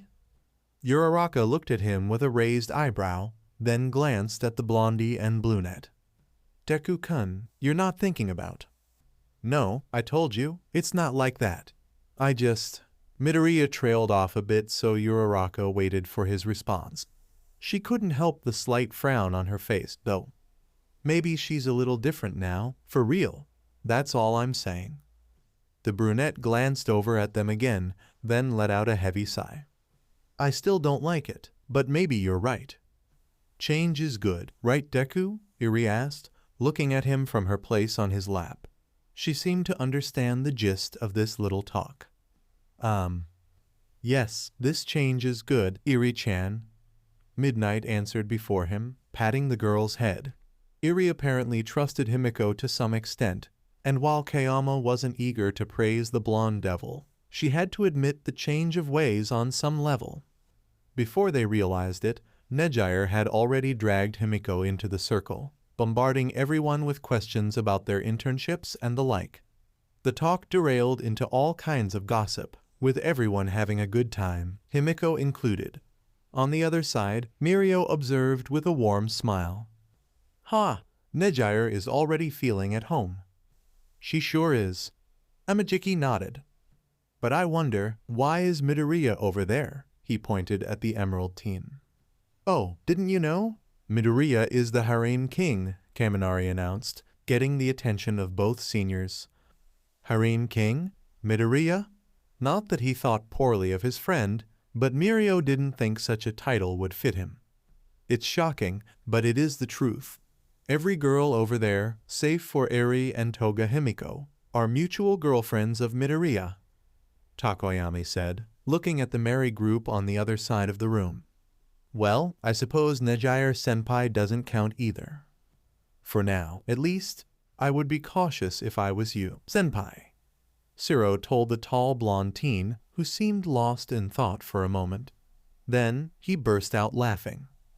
Ha ha ha ha. No no, I don't like Nejire in that way. He waved a hand at the thought. Wait, for real? I thought one of you guys would be dating her. Oase said, rather incredulous. She's a good friend and we go way back together, but we're just that. Right, Tamaki? Mirio gave a rather strong tap on Amajiki's shoulder, but the raven-haired teen seemed lost in thought. It's true then, he mumbled something that Mirio didn't get, so he gave another tap on the shoulder. Tamaki? Eh? Ah, well, isn't it, like manga stuff? You'd think that, but he scored even with pro heroes. Honestly, I still don't get it. Fukudashi shook his balloon head. I don't know if she's into that, but it definitely would make Nejire curious. Hee hee, Mirio said, picking another bowl full of soup and meat. I wonder, Todoroki observed the group of girls circling Midoriya, and the blue-haired senpai in particular. She looked pretty happy to be there, but he didn't know if this was just herself or something else. Unknown to them, the brunette felt giddier than ever on the inside, her chest filling with excitement. Harem King, this will be very interesting. At the end of the internship work for this Friday, the brunette made her way back to UA. With the emerald teen, both moderately tired from another day of hero work, patrolling the streets, helping old ladies to cross the street, stopping some random burglar on the run. All the good deeds you'd expect from a friendly neighbor type of hero. After all the commotion in the past days, this relatively easygoing routine was a breath of fresh air for the heroes in training. Or rather, the more so to Midoriya, as a soon-to-be second-year student. Right now, a lot of other younglings were preparing themselves for the upcoming entrance exams, and the third-year classes would be going through their final tests, which would mark the moment they officially become professional heroes. And Hado Nejire, a member of the Big Three, could barely contain her excitement. But even more exciting was the idea running in her head right now. The brunette walked with a spring on her feet, humming a happy tune, and it didn't go unnoticed by her companion. Something good happened, senpai? Not yet, but you could say I have high hopes for something good. I'm in a good mood. Haha, it's rare not to see senpai in a good mood. That's true, but today I'm in a particularly good mood.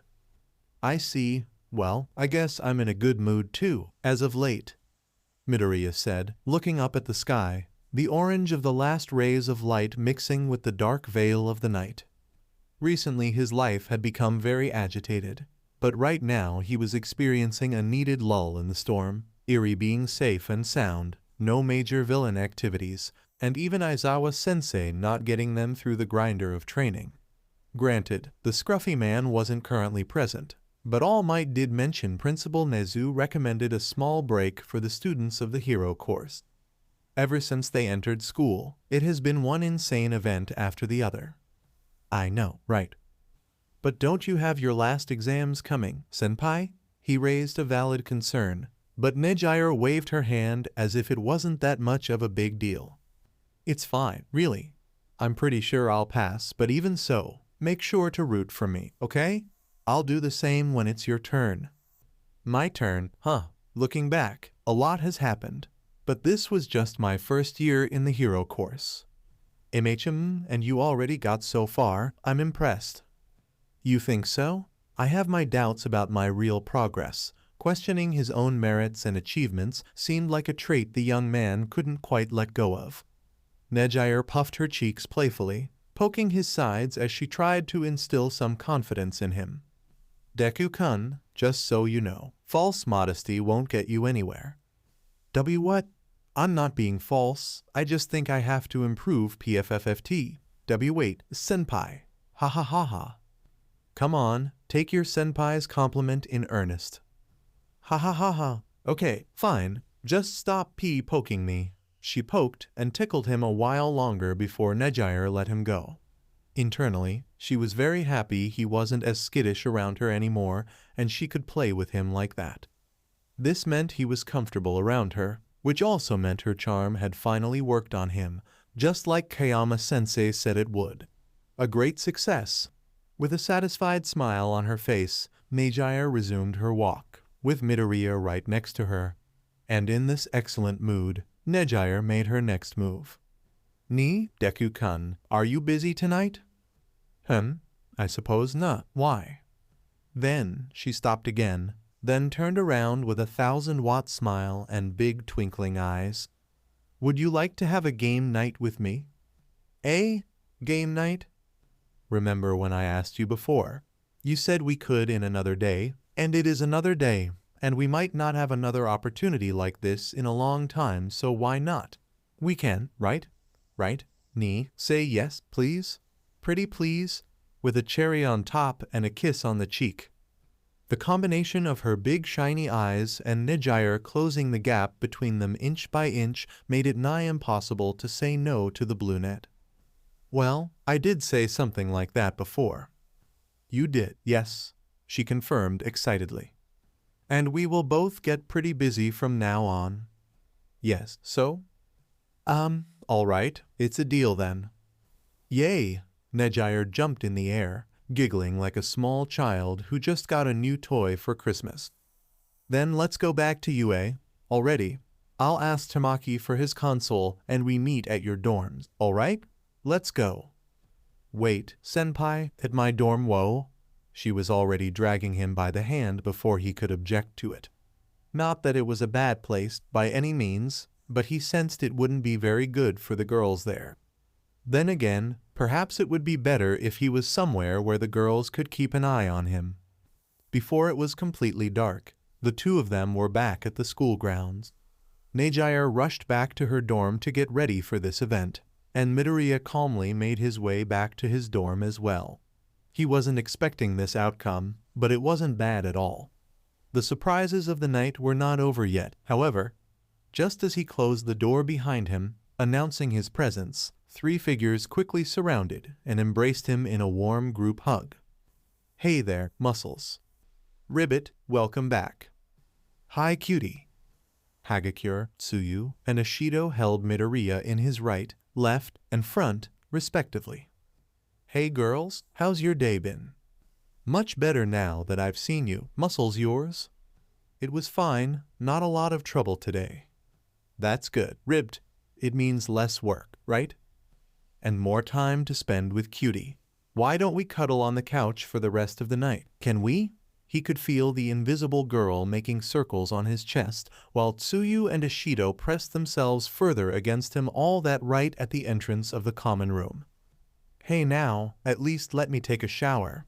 I feel all grimy with sweat, he said, sliding himself free from the girl's grasp. Ribbit, actually, that's a good idea. When Midoriya said he wanted to take a bath, he didn't imagine this would happen, but then again, perhaps he should have. Not that he was opposed or annoyed by the current arrangement. It was merely a surprise and a very welcome one at that. The water is so warm, Ribbit, Tsuyu said, enjoying the temperature and the water washing away the fatigue from her body. Well, there was something else she was enjoying, the feeling of Midoriya's back and shoulders as she rubbed him with her hands. I completely agree. We should do this more often, don't you think, cutie?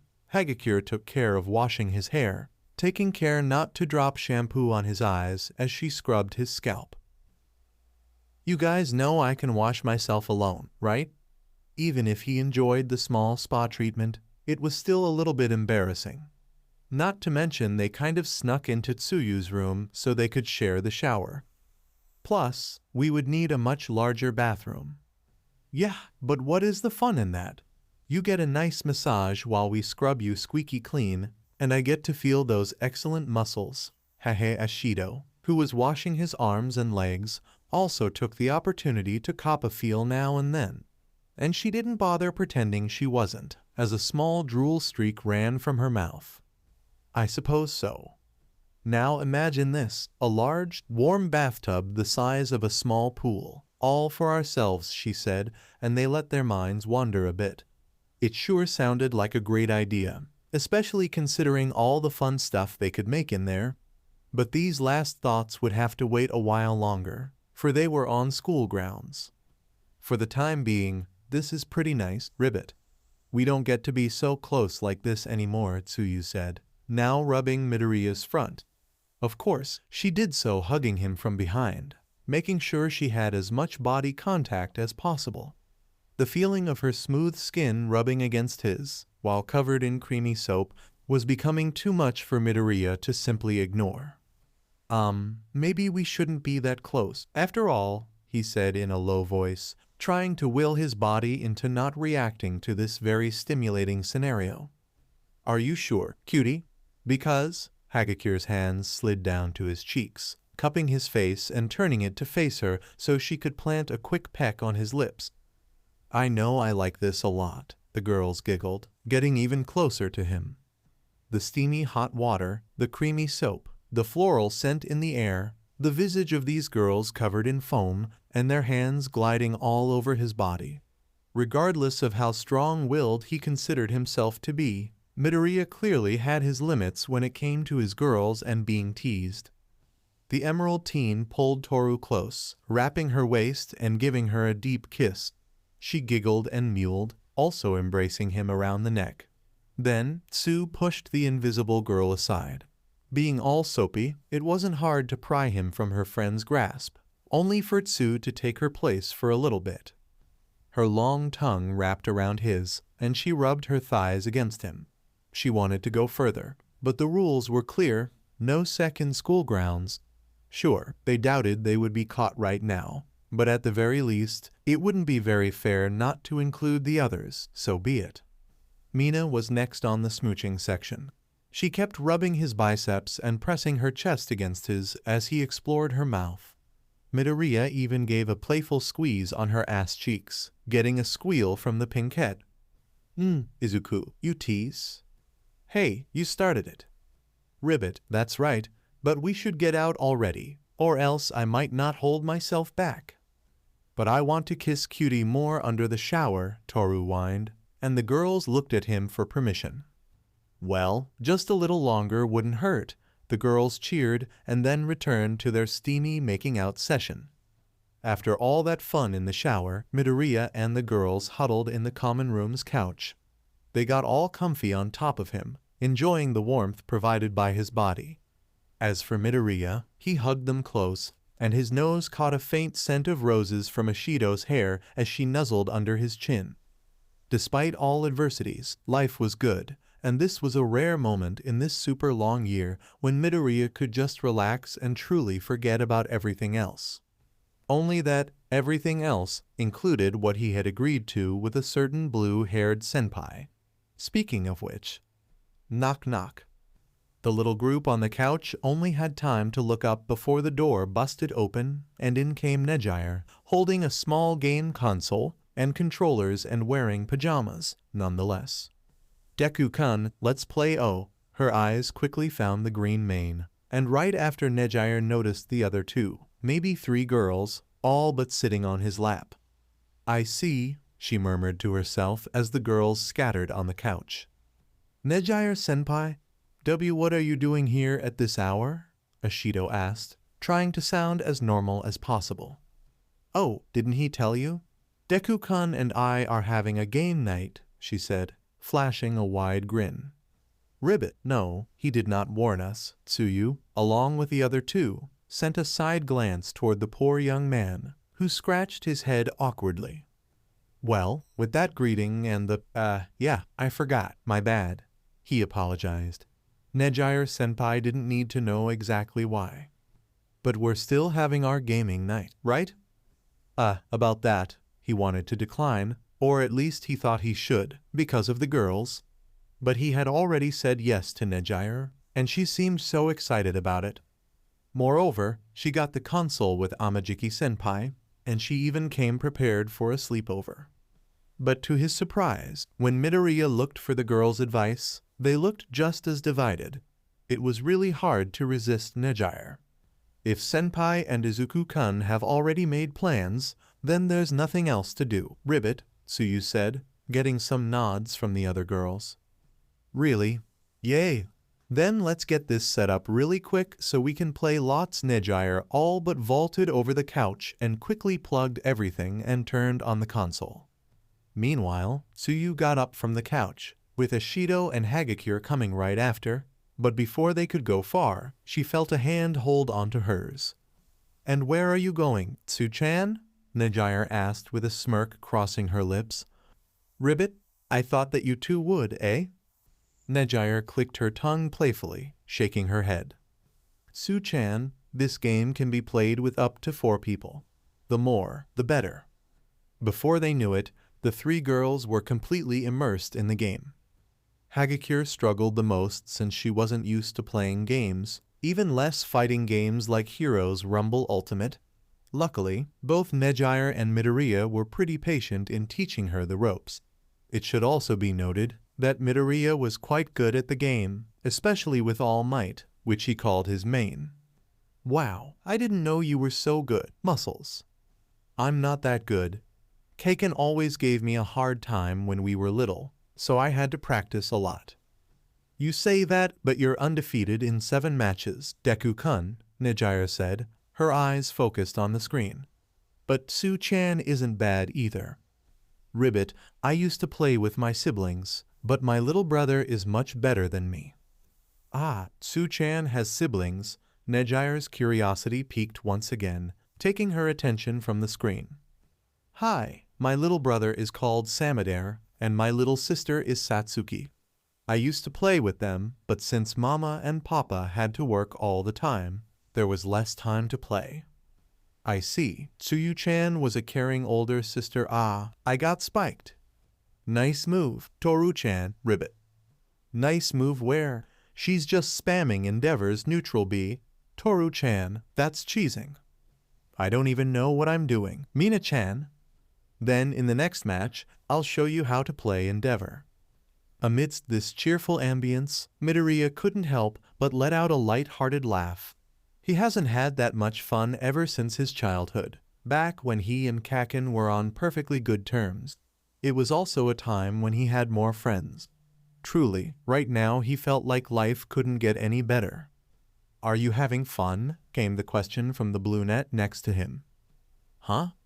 Yes, definitely," he said, showing a wide grin. "Good, I'm having lots of fun too," she returned the gesture, and both focused on the game again. "Guess I had nothing to worry about. Nejire-senpai just wants to have fun with me. It's not a big deal," he told himself, completely oblivious to what was to come. Since they didn't have anything major the next day, the small group went on their games way past midnight. The other girls got tired and went to bed, leaving Midoriya and Nejire to their matches. After many rounds, they finally started to feel drowsy. The volume was at a minimum and they quietly chatted. "Ni, Deku-kun," Nejire started. "I've never had so much fun before, you know?" "Is that so?" "Yeah, I like to hang out with Mirio and Tamaki, but it isn't the same as with you guys." "Oh, well, I'm happy you're having fun, senpai." Especially with you, Deku-kun." "With me?" He looked at her rather puzzled. Nejire kept staring at the screen for a while. Her hands slowly let go of the controller, and she turned to look at him. "Yeah, I like to hang out with you, Deku-kun, and work on the internship too.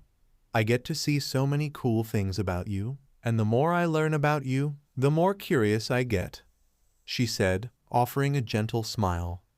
Midoriya, being flattered about the comment, didn't know how to respond. His mind at first went to dismiss it, but then he remembered what she said earlier about taking compliments and being more confident. "I like to be around senpai too, and I also learn a lot."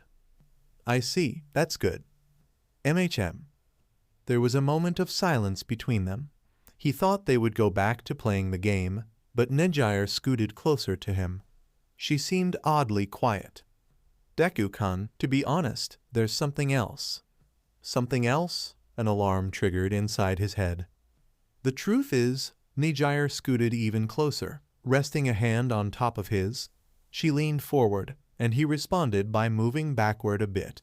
She pressed further, and he moved away, until they fell back on the couch, with the blue net hovering above him. "Is senpai?" "The truth is," she brushed a few strands behind her ear. Her eyes looked elsewhere, then focused on him. "Deku-kun," No, Izuku, no, I'm sure.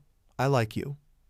You like me? He played dumb, just to be sure it wasn't a mistake, ludicrous as it could be. Yes, I like you. A lot, she affirmed, getting an increasingly red tinge in her cheeks. Senpai, how do I say it? I'm flattered, but you don't like me, she inched closer. Eh? Well, do you hate me? Her lips pursed in anticipation. What? No, I don't hate you. Then, Nejire leaned closer. Do you like me? Her voice was barely audible, a whisper meant for him and him alone. In the dark room, only lit by the lights of the TV, her blue eyes seemed to glimmer with expectation. Her long hair, periwinkle in color, cascaded around her head, framing her face, and it had a faint smell of lavender. In fact, it was only now that he noticed how nice this fragrance coming from her body was. The pajama top piece was buttoned all the way up, but it still had a rather deep V-cut, and from this angle he could see a lot of her cleavage. Her lips quivered a bit. They looked so soft and inviting. What lay hidden under her clothes? Soft, plump skin, shapely abs, smooth thighs. Her hero costume gave a good idea of what was under. And now an opportunity to confirm his imagination was right in front of him. Or rather, on top of him. When has she become so alluring? By now, Midoriya knew pretty well what kind of situation he was in, and how this was likely to end. There was no doubt there that Nejire was willing, and his body screamed at him to seize the opportunity. Still, he couldn't simply roll with it. At least not like this. Nejire-senpai, do you mean it? Do you really like me, more than as a friend? He asked, looking her in the eye with a serious face. Yes, she didn't hesitate. At first I wasn't sure, I was just curious about you. But as I learned more I started to think you were pretty cute. And seeing you fight, I thought you were pretty strong and determined. Seeing how you suffered because of that villain, I thought you deserved lots and lots of love. Seeing how you got worried about Eri-chan, I thought you were very sweet and caring. And seeing how all the girls around you were so happy, I thought, it must be nice to be loved like that. She slowly closed the gap between them, looking into his emerald green eyes and aiming for his lips. Her heart beat faster inside her chest, as if it would explode. Ni, Izuku, will you go on a date with me? Will you be my boyfriend? She was oh so close to him. Nejire could feel the warmth of his body and his mint-fresh breath brush against her cheeks. But right at the last moment, he stopped her, pushing her shoulders back a little. I can't, senpai. Sorry. You can't? Her heart sank a bit. Yeah, senpai. Things are not exactly as you think. The truth is... Again, rejecting her like this cut through his heart. Midoriya could see she was being honest, and having her feelings exposed like this, it was not something he could toy with. But for this same reason, he had to be honest with her too, and reject her. He hesitated before, and he almost let her kiss him because Midoriya would be lying if he said he wasn't minimally attracted to her. And how could he not? Nejire was a lovely girl, always cheerful. Her curiosity knew no bounds, and she just made any room she was much brighter by virtue of being there. Plus, she already confessed to him. It was the first time she had been rejected by someone, meaning it was probably her first ever crush. Nejire had a gentle soul. She even worried about all the people she had turned down before. She was afraid they would feel betrayed in the long run if she decided to simply indulge their requests without properly considering their feelings. Midoriya definitely did not want to do that to her. So in order to remove the rose-tinted glasses she looked through at him, the harem had to be brought up. It might damage the image she had of him, yes, and even sour their friendship, but he felt like he owed her this honesty. Do you already have a girlfriend? Yes, I already have a girlfriend. More than one, actually. I have a harem, so I'm afraid we can't go out. I'm sorry, he said, feeling a little guilty inside. He didn't want to break her heart, but it was the best decision. That way, she wouldn't be hung up on him and would move on to fall in love with someone else. He sat up, gently pushing her away, and left the couch but a hand grabbed his own. "Well, so what?" she asked him. "Eh?" Nejire still looked at him with glimmering eyes, while he remained a little confused. "You have a harem? Okay, I suspected it was the case," she told him nonchalantly. Now he was really confused. "Wait, you did?" "Yeah, I wasn't completely sure at first, and I thought it just so happened that all the girls around you had feelings for you and that you would choose one. But then, after we fought the blood cult, you, Maruko, and Rukyu-senpai had sec. Midnight Sensei appeared and also had sec with you. Senpai said a few things, and then when I saw you guys together, I connected the dots and it all made sense." He was flabbergasted. She explained so casually, and it was apparently very obvious. Not that they were bothering to hide it anymore, but who else had caught on? And she saw him with Rumi and Ruko that night. Midoriya slowly brought a hand to cover his mouth as he realized the cat was long out of the bag. He didn't know what else to say but this. "And you don't find it weird? Or wrong?" "Well, it is a little odd, not gonna lie.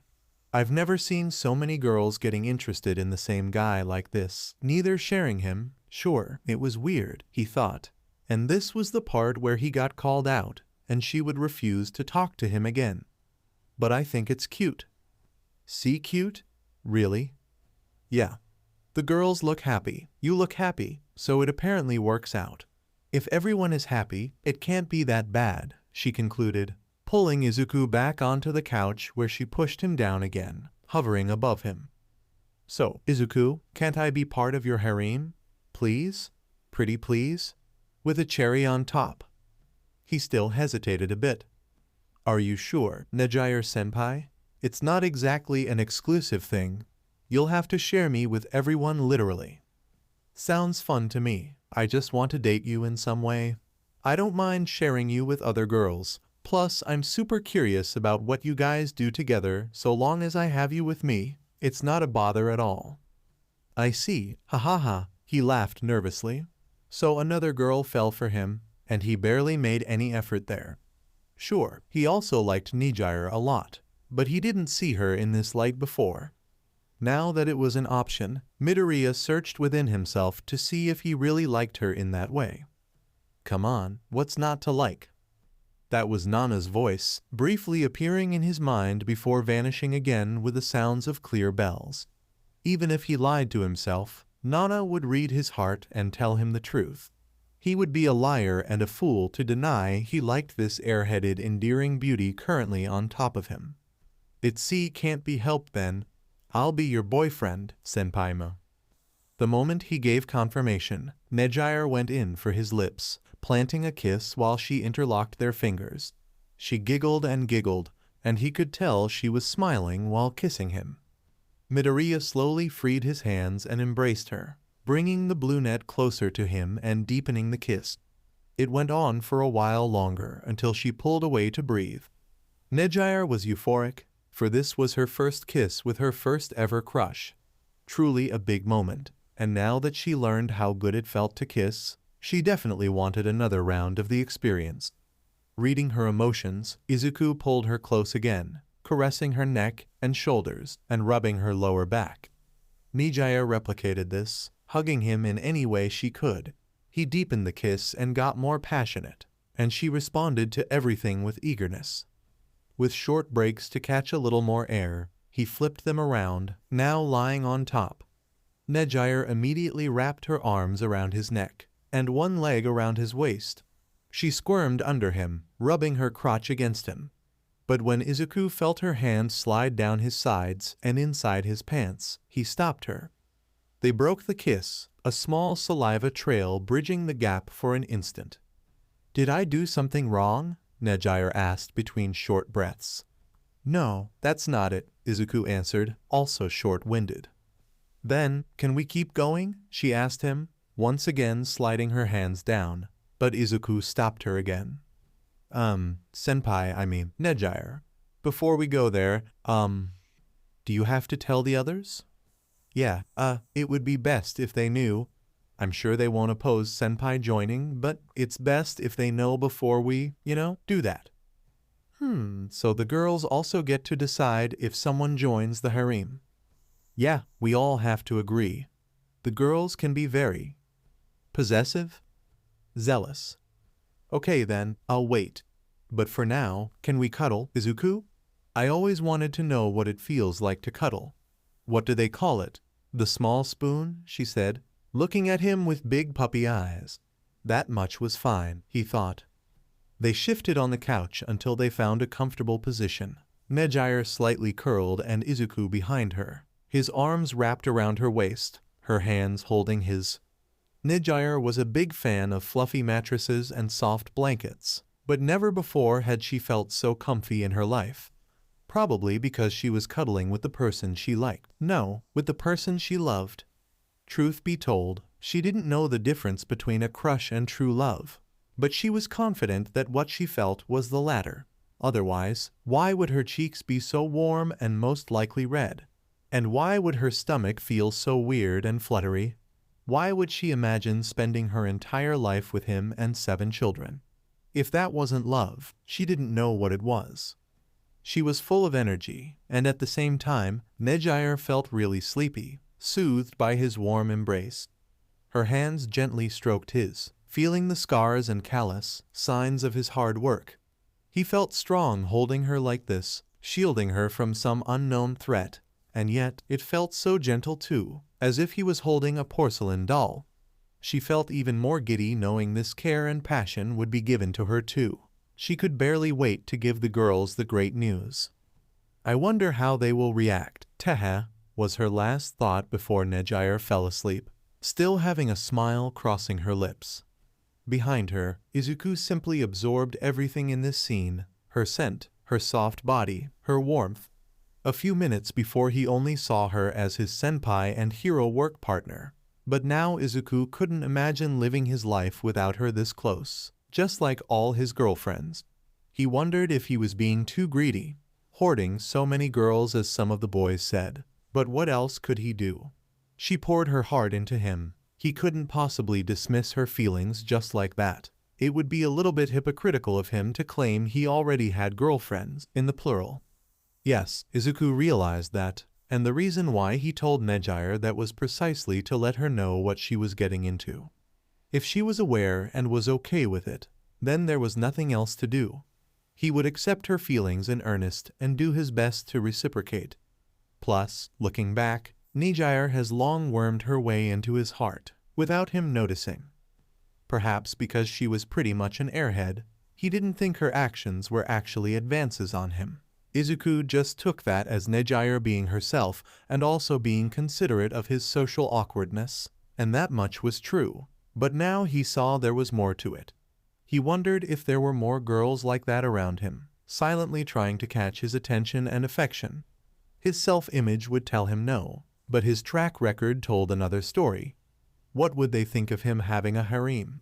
Would they be disappointed? Would they find it gross? What exactly was the image he passed? Well, whatever, so long as my girlfriends love me and I love them, I don't mind, were his last thoughts before he too fell asleep. In the dark room, only lit by the lights of the screen, the two of them drifted into dreamland, ignorant of the world around them. At this moment, nothing else mattered but their embrace. Until morning came, that is, the door swung open rather loudly. The newly formed couple woke up in a jolt, although Izuku was more panicked than Nejire. They were in the common room, after all, a fact he ignored in the heat of the moment. Good morning, babe. The previous day. A black car drove on the highway, back to UA. From the airport, it was getting late, but Toshinori had some extra teacher-related work to do now that was substituting for Aizawa. Regardless, he arrived just in time to meet them there. He liked to be punctual for these things. On the back seat, next to the skeletal man, sat a man with brown hair and square glasses. And next to the man, a young lady with blonde wavy hair and round glasses. Thanks again for the help, Tsukachi-san. I would have picked them myself, but I'm afraid this would be even more troublesome, Toshinori said to the man driving. Don't mention it. After all the help the heroes gave to the police department in the last months, this is the least I can do, especially if it can help make your school safer for the kids. Tsukachi might be just one of the detectives in the police force, but his track record has earned him some sort of privileged status. In other words, if he asked the right people, he could get around a lot of bureaucracy, although he never liked the idea of abusing his contacts. Still, it was All Might who made him a request, and that alone was enough to convince his superior, and his superior's superior, as well as the lawyers and judges who reviewed the petition. Perhaps they were being too lenient, but who would scrutinize a request made by All Might? And what a request it was. Tsukachi glanced at the man sitting next to Toshinori. Still, wasn't there anyone else available? Tsukachi, despite his tone, didn't mean this to be an ill-intended question, but it was easy to take it as such. The accusations were already dropped. My dad is not guilty of... It's fine, Melissa. Policeman Sen here is just raising a valid question. After all, I did commit a crime, and people got hurt because of me. Dave, Toshinori looked at his long-time friend. David Shield, former partner of All Might, and a genius inventor. When Principal Nezu spoke of plans to upgrade UAS defenses, Toshinori first thought of his old friend and how he could be a great help with his unique insight and experience. But the main issue was David's legal condition, which is to say, he was doing time in prison. Domiciliary prison, but prison nonetheless. After what happened in Island, he was temporarily removed from the council and his permit to conduct research and development was revoked. Given how he was directly involved with the villains who infiltrated the island on the occasion, it was already a boon that he wasn't behind bars, so to speak. The judge determined his actions, while against the law, were not entirely responsible for the damage done, and he did display no ill intent by confronting the villains once they turned on him and revealed their real plan. So a lighter sentence was given, but he was still under surveillance. Hence Tsukachi had to ask one or two favors, why they needed All Might's name to back the request, and why David was still wearing cuffs. Last but not least, David was going to UA. If there was a place with competent people, it was that place. In this arrangement, David would act as a consultant of sorts, not being allowed to do anything, realistically. But that could be easily handled by Power Loader. What they requested was the knowledge David had. As part of the arrangement, Melissa Shield would enroll in UAS support course for the time being. It was her request to stay near her father as much as possible. That was significantly easier to do than getting David here. I believe he can provide us with a unique perspective, Tsukachi-san, and I trust my friend with all my heart. The simple answer got a smile from the detective. Well, if it's you saying that, I have no objections. Humph, apparently, Melissa wasn't exactly satisfied with this exchange, but there wasn't much she could say on the matter. She was probably the most shocked when her father's plan was revealed that night. She felt a storm of mixed and confused feelings, but after seeing her father get hurt, Melissa understood his reasoning. She didn't agree with it, but she understood. But this was just a passing thought. Right now her mind was elsewhere, rather, focused on someone else. A friend she made on that occasion whom she grew rather fond of. After all, he did save her life and her father. That tends to leave a strong, good impression on people, and Melissa was quite eager to see him again. When she butted in to say they had to take her along with her dad, Melissa didn't think Uncle Might would enroll her in UA. Granted, it was also a guise to keep her safe, since she was a rather high-profile person of interest, but it was one of the most prestigious schools of Japan and in the world regarding heroes. It was where her Uncle Might studied to become the greatest hero, the symbol of peace. Even if Island had state-of-the-art technology and was spearheading many developments in support gear for heroes, one just didn't skip a chance to see UA from the inside, and to Melissa, it meant a chance to see her friend again. We haven't talked much since that time, Melissa thought out loud, and it didn't go unnoticed by Toshinori. You mean young Midoriya? Eh? Yeah, we exchanged numbers, but how do I put it? The chance to talk never came, I guess, she said, fiddling with a hair strand. I see. Despite your age and grade, you'll enter a second-year class from the support course. Third-year students tend to get a lot of attention, and we don't want that. So you'll have plenty of opportunities to talk to him in person, Toshinori said with a grin on his face. Melissa's face lit up at the thought, which made her father laugh lightly. What?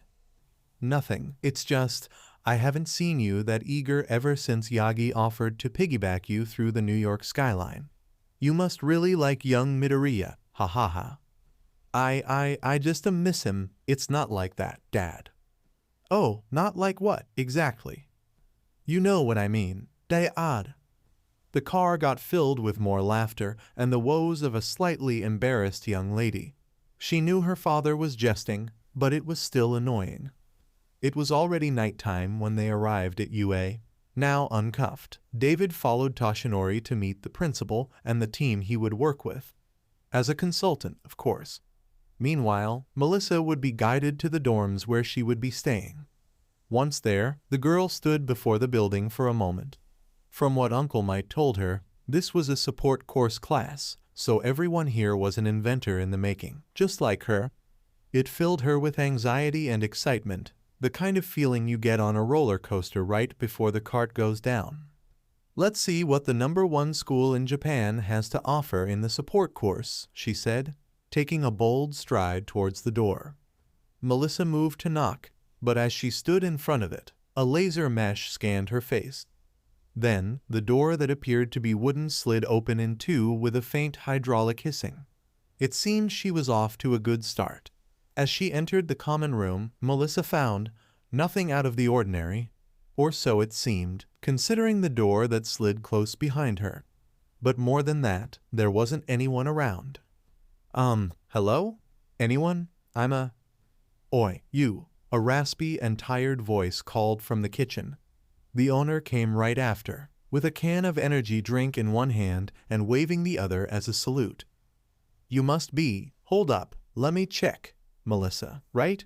The transfer student. The first thing Melissa noted about this guy was that he had 8 fingers in each hand. The second thing was the second pair of eyes, smaller and slightly above the normal ones, akin to the distribution of eyes in a spider. The secondary eyes looked at a small device on his wrist, while the normal eyes looked at her. Melissa has seen her fair share of odd mutation quirks in her life, but even so, this was quite the first experience at UA, which rendered her immobile for a moment. Eh? Oh, yes, I am, she answered, taking a short breath in to recompose herself. I'll be joining your class from now on. Pleased to meet you, she said, making a polite bow. The guy on the other side didn't seem amused at all. He took a swig from his energy drink and waved a hand. Sure, welcome or something. You from? Texas, but I've studied on Island for the last 4 years. So this isn't your first transfer. Island, huh? No wonder your Japanese is good. Yes, since it is so close to Japan. Man, I need more coffee. Oh, who's this? A pinkhead came downstairs, yawning and rubbing her eyes.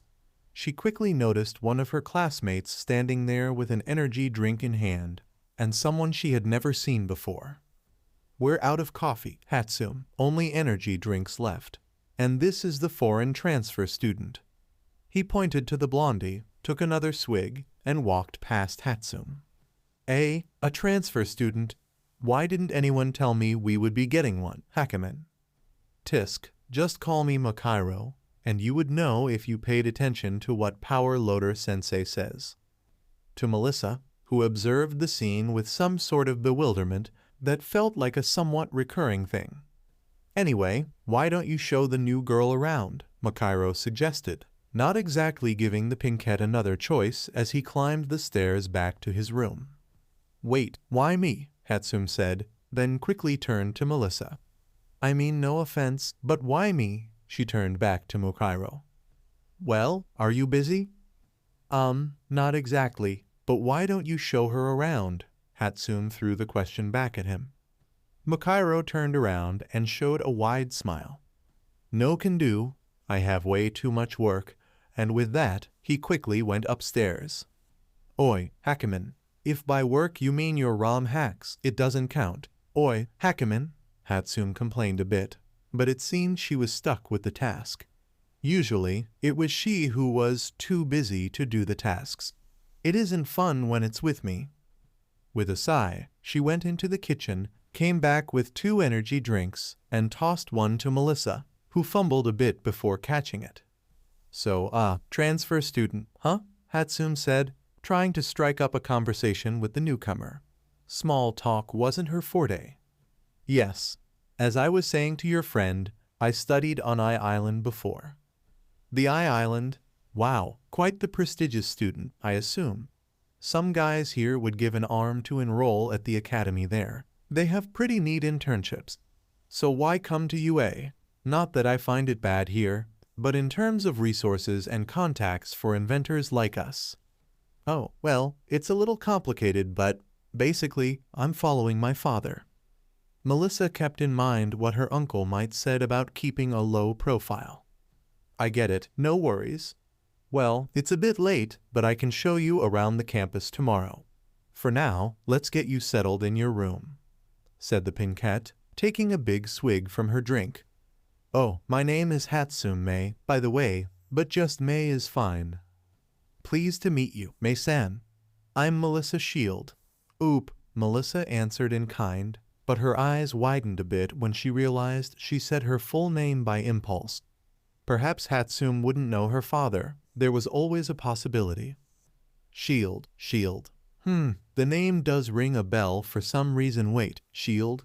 As in David Shield? Yeah, Melissa thought as much. For someone from the support course from UA to not know about her father's work, they must have been living under a rock.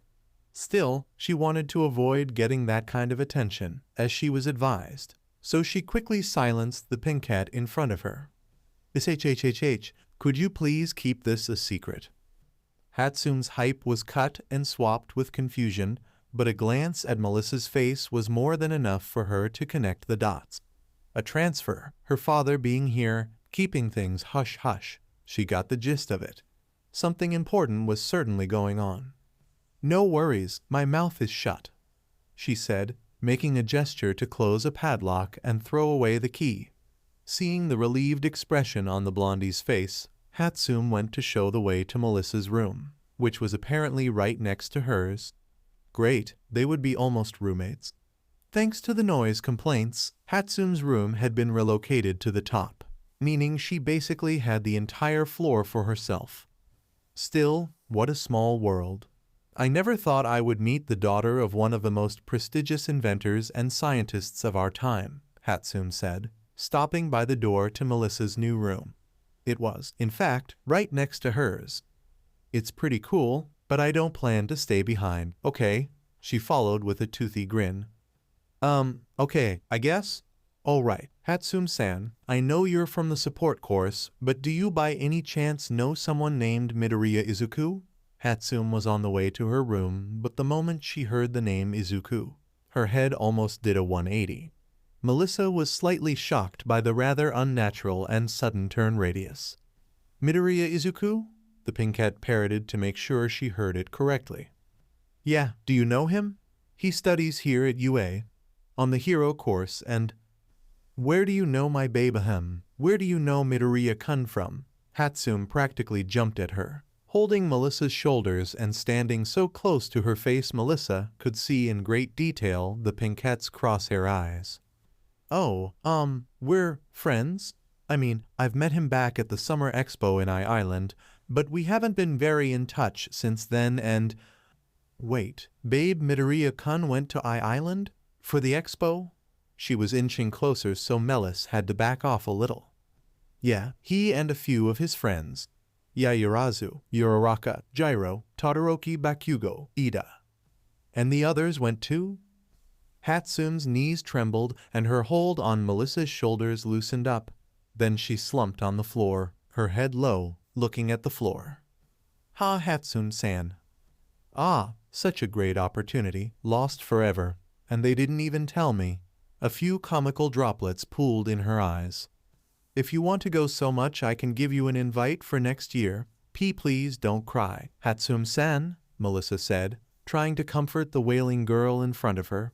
And like in a magic trick, Hatsume was back up, with stars shining in her eyes. Really? Can you really do that? Yes, every year I get a few extra invites. It shouldn't be difficult. Oh my, thank you so much. You have no idea how cool that is, Hatsume said, all but jumping with excitement. Melissa laughed awkwardly. She seemed to be very enthusiastic about inventions, but again, she expected as much from someone in UAS support course. That level of excitement reminded her of someone in particular, and it brought back a fond memory. So I presume you and Midoriya are friends, Hatsume-san. Oh, yeah, we're pretty close. Hatsume's excited mood gave way to a more shy and abashed one. For some reason Melissa couldn't imagine. So could you by any chance help me get to him? Yeah, I can do that. Tell you what, we're going to see him first thing tomorrow morning. Then I can show you around the campus. How's that? Sounds good to me. Thank you again, Hatsume-san. You can call me May. Any friend of his is a friend of mine too, Hatsume said with a smile and a thumbs up. But then, she seemed to realize something. You two are friends, right? Eh? Yeah, we are. Melissa answered a little confused. Did she miss something? Anyway, now she only had to settle in her new room. Even if it was temporary, she decided to make it comfy, giving the space a small feeling of home. So Melissa brought a few things with her, mainly her tools and a few little projects she was working on. Lucky her, the support course dorms came equipped with a proper workbench and other simple tools. It felt more like a small studio, not bad at all. Otherwise, she packed lightly, not bringing too many clothes with her. If needed, she could source locally, although Melissa doubted she would find her exact fashion in Japan. Oh well, she might as well try something new since she was here, right? After fixing everything, she flopped on the fluffy bed, looking up at the ceiling. She couldn't stop smiling. First of all, seeing her father back in his work field was great, even if just as a consultant. Second, she always wanted to visit Japan, the homeland of her Uncle Might. She heard so much about it from him that her curiosity had piqued, and she spent a good while learning about the country. So finally being here was sort of a small dream coming true. Consider this one item scratched from her bucket list. And then was the other reason she was happy to be here, at UA, of all places. Melissa really wanted to see Midoriya and the others, him more. Still, now that she was here, the blonde didn't know what to say when they met again. What exactly would they talk about? Support gear? Heroes? How was her school year ever since they met? It all sounded like reasonable topics, but she would be lying if she said that's something to be thrilled about. This is the kind of stuff you can talk about over messages, which they did for a brief while. From what she could tell, Midoriya only got more and more busy after that event in Island. And then there was the news about her Uncle Might. She and her dad were shocked to see him in that state and thought it was a relief to know such a dangerous villain like All For One was locked up in Tartarus for good. It still worried them that All Might was out of hero duty. In her father's words, the gap All Might left in the public consciousness was too large to be filled by a single person. Melissa also followed the events involving that black creature and Endeavor. Later on, she saw some news reports on the blood cult that wreaked havoc for one night in many districts. Information was harder to come by being outside, but her research revealed Midoriya was directly involved in the case, as well as Kirishima. Considering the scope of the cult's actions, heroes in training were probably tasked to auxiliate too. A few speculations were made about how this cult gathered such a large crowd and how they managed to give so much trouble to the heroes and police force. Some of the theories mentioned enhancing drugs and support gear being supplied to the goons, and the latter clearly caught her attention. Civilians using support gear was a rather controversial topic, as well as the regulations on legal quirk usage, and, naturally, Melissa had a few opinions on the matter. Being quirkless gave her a rather unique perspective, and she understood why some people would be upset at being told they have to restrain themselves regarding what are essentially basic body functions. It would be like someone asking her to tie her hands because she could potentially harm someone. But that wasn't the top priority in Melissa's mind, not by a far margin. Maybe small talk would be the best way. They haven't chatted in a while, there had to be stuff they could share with each other. And as a plus, she had something to show him too, a new prototype she began to work on after they parted ways. She was rather excited to show him and potentially ask for a test and evaluation. Just the thought made her feel giddy inside. But then the talk during the ride came back to her mind. She pouted, her cheeks gained a faint tinge of red, and she hugged the pillow close to her chest. I am happy to see him again, but not like that. That could mean anything. Or so she told herself. Melissa had never thought about those things before, or at least not seriously. Her friends would ask about it and egg her into giving a name or a hint.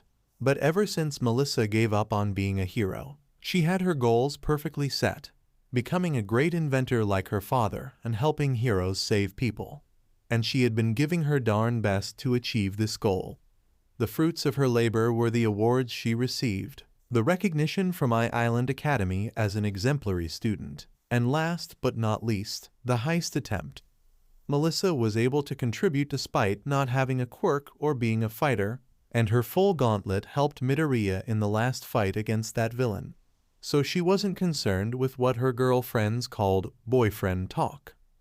However, taking one or two steps back, purely on a hypothetical level, if Melissa had to choose, she thought a guy like Midoriya would make a good boyfriend. He was kind, brave, smart, and dorky in a cute way. Her friends would call him top boyfriend material.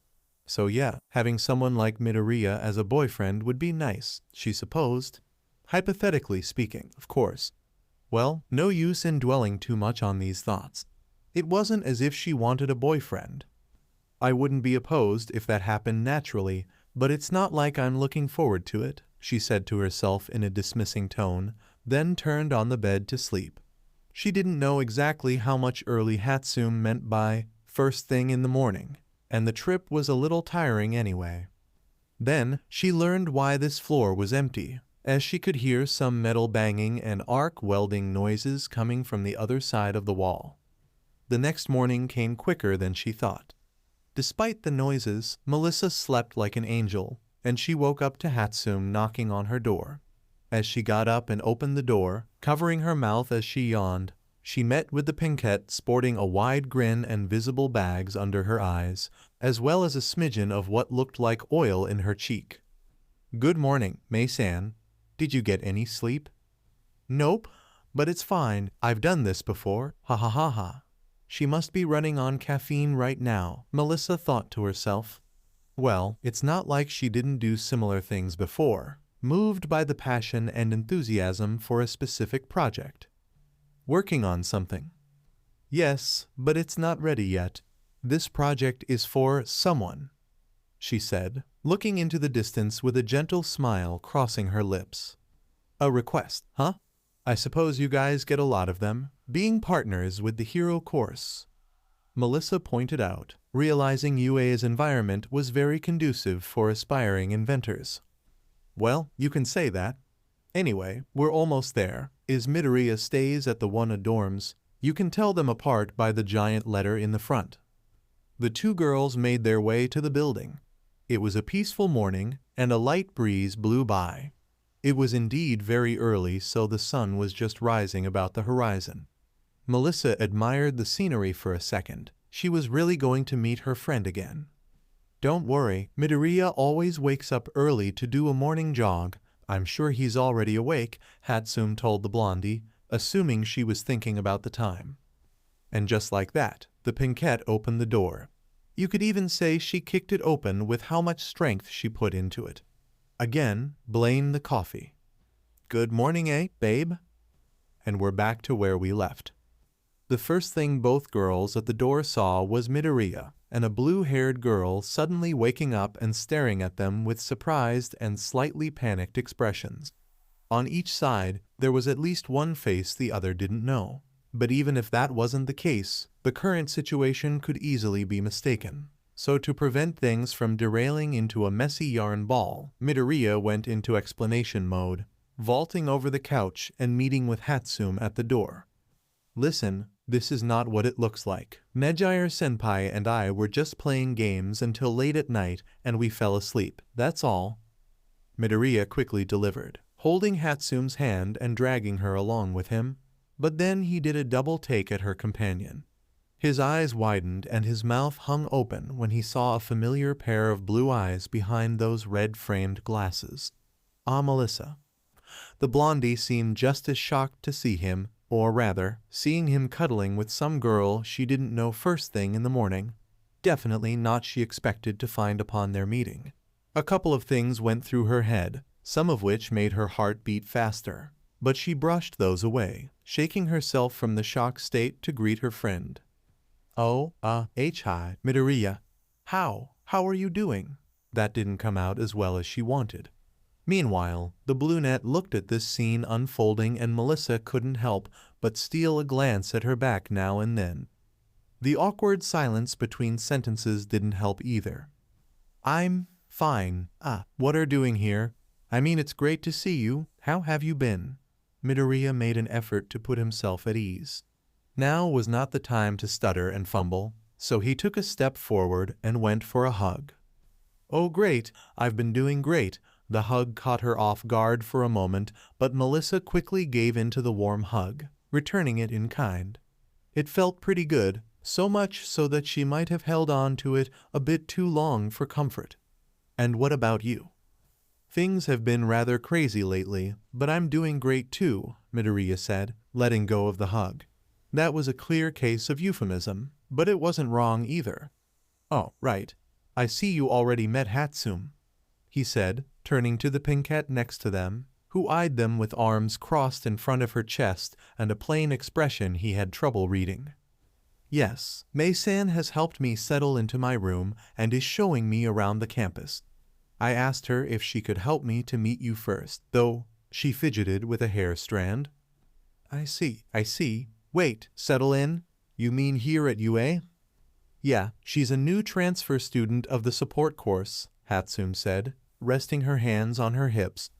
She'll be in my class for the second year. But what about your fath? Both girls then moved to silence his mouth, placing an index finger over his lips. Melissa then leaned in closer and whispered to him. It's supposed to be a secret. I'll explain it later. That seemed enough for him. Midoriya nodded, and then he seemed to remember of something else. Ah yes, girls, this is Hado Nejire. She's a third-year senpai. Hi, nice to meet you. Are you friends of Deku-kun? I know you from the sports festival and how often you and him have lunch together. Hatsume-chan, is it? Nejire almost literally jumped into the conversation, getting up and close to the visitors. Hatsume had to lean back a bit, but even so, the brunette was up close and personal. At least she managed to nod in confirmation. And I don't know you, but you must be a friend of Deku-kun. What's your name? Where are you from? Are you childhood friends, maybe? Or maybe you've met him abroad. How long have you guys been friends? Are you here to visit him? Now it was Melissa's time to experience Nejire's curiosity and energy, each question making her feel more overwhelmed. Lucky for the blondie, Midoriya pulled the proverbial reins on Nejire. Slow down, senpai, one at a time, remember? Oh, right. Sorry, Nejire said, playfully sticking her tongue out and hitting her head. As for Melissa, she still took a moment to process everything. Let's see, this random girl is a third-year student from the hero course, Midoriya's senpai, and she was sleeping on the couch with him just a moment ago, okay? Melissa cleared her throat. And nice to meet you. My name is Melissa. I'm American and yes, Midoriya and I are friends. We met this last summer at the I-Island Expo, and I'm here as a foreign exchange student. I think I've answered everything. Her mental checklist seemed complete. I see, Nejire said, with what looked like a gleam in her eyes. Was that such a big deal? The guys at the support course didn't make it feel like it was a big event. Was Melissa missing something? Yeah, tell me about it. No, seriously. Midoriya, why didn't you tell me you went to Island? Hatsume said, grabbing the boy by his shoulders and shaking him. I didn't? No, you didn't. She shook him even more.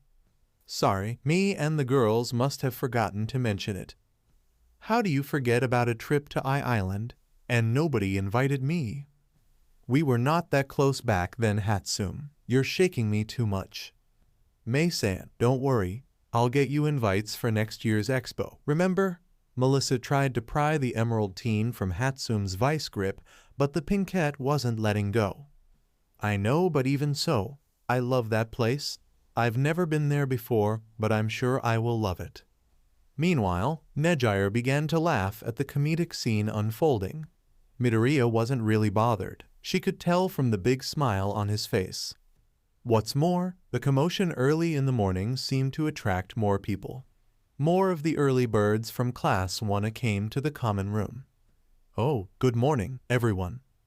Among the group were a few familiar faces, a brunette with pink cheeks, a purple-haired girl with earphone jacks coming from her earlobes, and a raven-haired beauty with long hair and an air of high class, even in the morning. The class president and the hardening hero were there too, and everyone was surprised to find Midoriya being shaken back and forth by Hatsume, while Nejire-senpai greeted them. Huh? What is senpai doing here? Wait, you? Ida started, but his surprise was doubled when he noticed who else was there at the door. No way, ha ha ha ha, Kirishima shouted, showing a toothy grin. Melissa-chan, the girls said together, and in the next moment, they rushed to greet and wrap the blondie in a group hug. It's Melissa-chan. Hi, everyone, Melissa greeted them back, returning the hug. So you guys really knew her, and nobody told me. Hatsume got even more agitated, and Midoriya got close to experiencing an extra G-force. After properly introducing everyone from 1A, the girls decided to join Hatsume in her tour for Melissa around the campus. Naturally, Midoriya got some suspicious and envious glances when the foreign blondie came all the way to Japan just to see him. No, it wasn't the situation at all, but some of the boys couldn't help but read the situation like so. Yaoyorozu, Uraraka, and Jiro were pretty happy to see her again, while the other three were surprised by it. They heard about the events that happened in Island, but this was the first time they met Melissa. Conversely, Tsuyu, Ishido, and Hagakure were completely okay with Nejire's presence there, while the others were left to wonder what was their senpai doing in here wearing pajamas. With the proper explanations given, they set off to continue the tour, passing by the 1B dorms at Nejire's request. With the entourage almost complete, the gaggle of girls followed with the tour. It wasn't anywhere near being as interesting as Island, but it was still a novel experience for Melissa.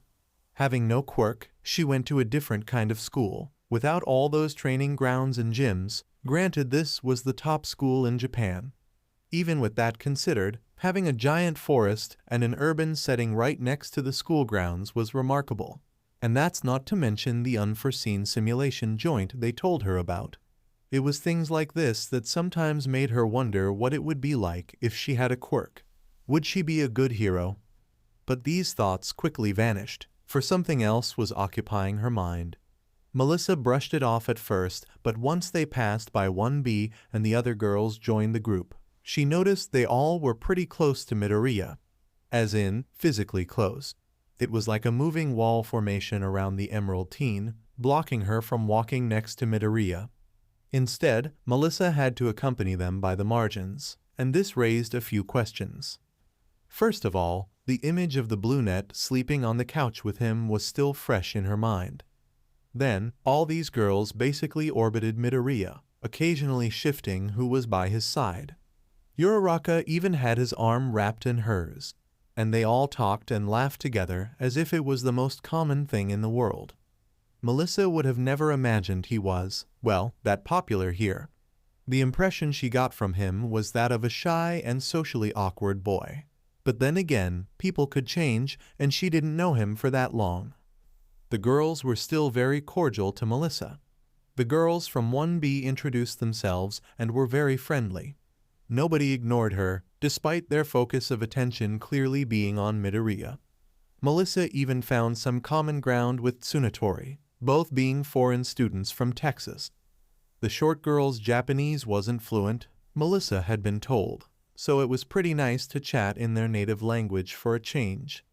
Hatsume naturally had a lot to talk about since both of them were inventors, but everyone demonstrated interest in the blondie with glasses. So what was that weird feeling she was getting?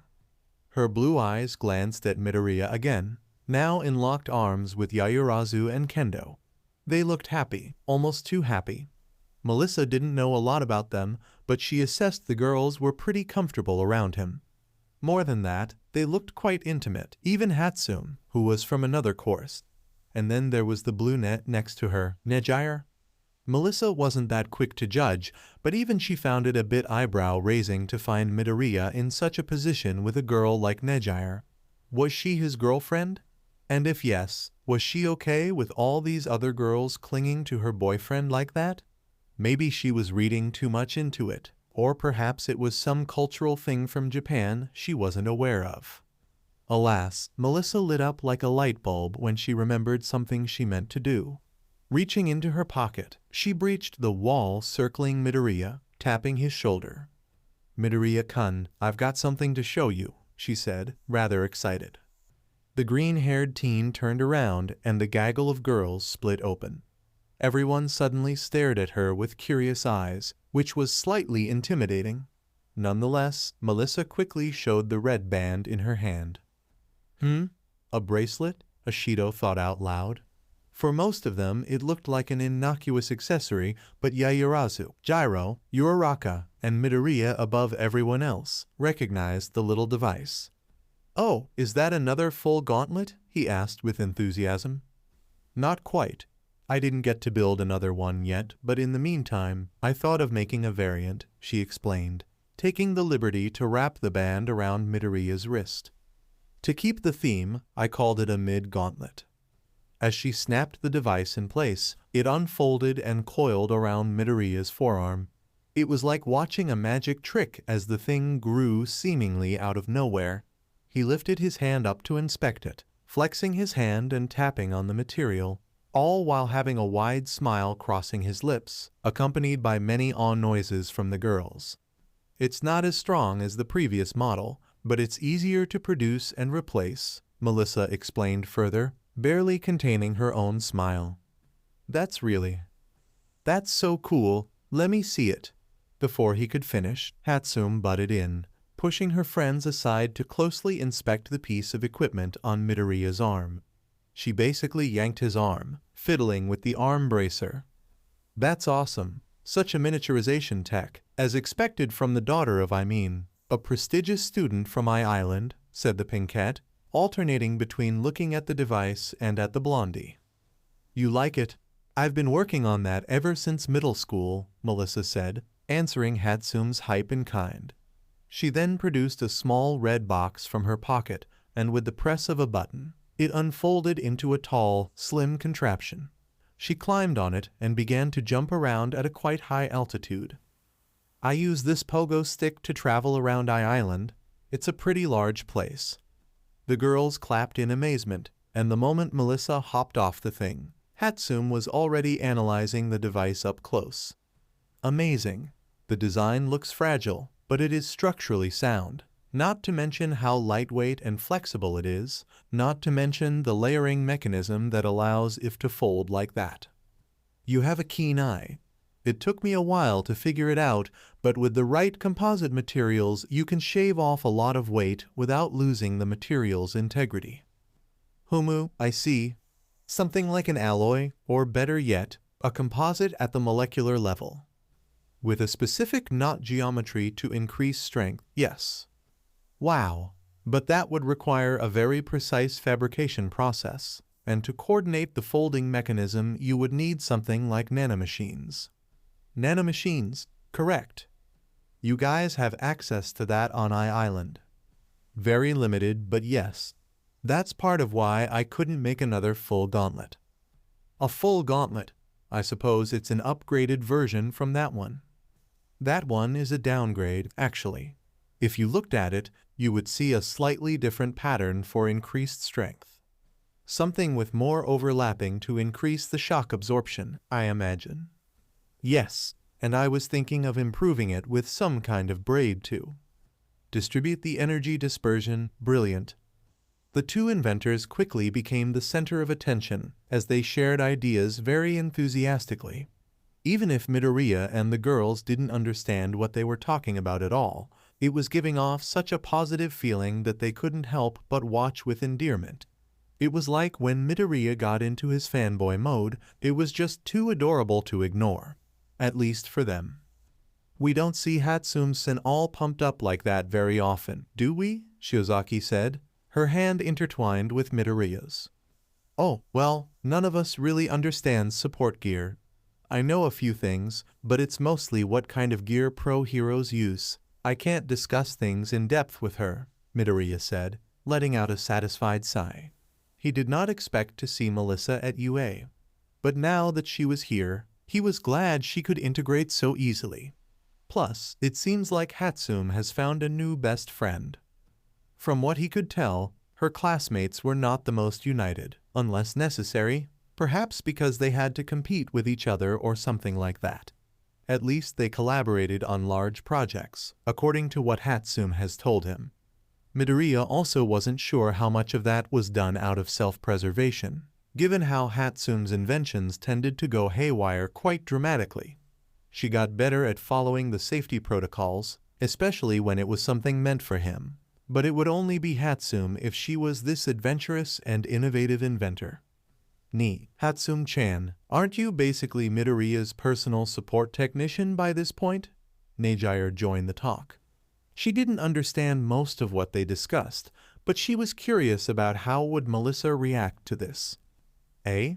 Well, I suppose so. It's nothing official, but the thought has crossed Hatsume's mind many times, and it made her heart skip a beat every time. She wasn't one of the heroes, and she didn't have any interest in being one. Making new inventions was her calling, but ever since she got close to Midoriya, Hatsume had another layer of feelings added to that. Not only was she making support gear, she was making it for her beloved boyfriend. She might not be as close to him as the other girls, since they all were from the hero course, but this gave Hatsume a unique role in the harem, or at least she felt like it. So you were the one who made his costume? Melissa asked, intrigued by this new information. Oh no, it was the guys from the school staff that commissioned it from another company. Still, you can say Midoriya and I have been upgrading it, she said, picking up her phone and scrolling through her gallery. Here, have a look. Hatsume showed various pictures of all the gear she had made and upgraded for his costume, explaining the thought process and manufacturing in detail to the blonde. They went through the iron soles, the arm bracers, the Air Force gloves, and even a few works in progress. Melissa absorbed it all with great interest, her blue eyes scanning the blueprints and prototypes. After a minute or so of thinking, she had a few things to say herself. I see you added bracers to his arms, that's good. When I saw him pulling his punches, that motivated me to give him the full gauntlet. The blondie said, looking again at the image of the bracers. Yeah, I heard that his arms got hurt pretty bad, so some extra protection was needed. Is that so? He never told me that. Melissa looked surprised, turning to the green teen. Midoriya scratched his head with an awkward smile. Well, you know, I'm a late bloomer, so controlling my quirk was pretty difficult. Ha ha ha. That's a serious thing. Midoriya, Melissa suddenly grabbed both of his hands, and a worried expression took over her face. She traced the scars on his hands and arms with her fingers, trying to visualize the inner fractures on his bones. I didn't know your arms were that damaged. You could have told me.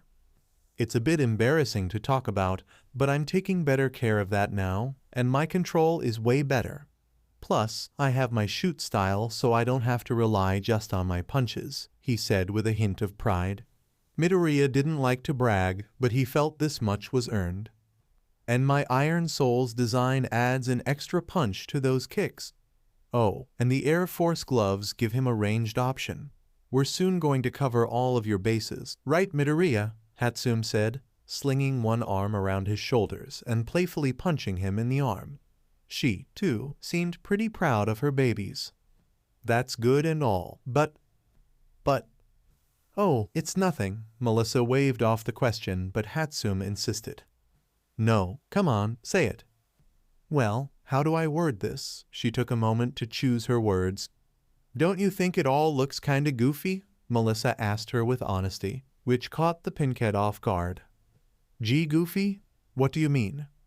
The girls around them, also shocked, looked back and forth between the two young geniuses. It's just my opinion, but the designs look rather bulky and clunky. Clunky? No. Look, my designs are perfectly functional. Yeah, but it could be a little more sleek, don't you think? If the design is too big and cumbersome, it might get in the way. It doesn't get in the way at all. Right, Midoriya? Hatsume turned to the Emerald Child, asking for his confirmation. No, it doesn't. Your designs work just fine for me, he answered, hoping this would be the end of the discussion.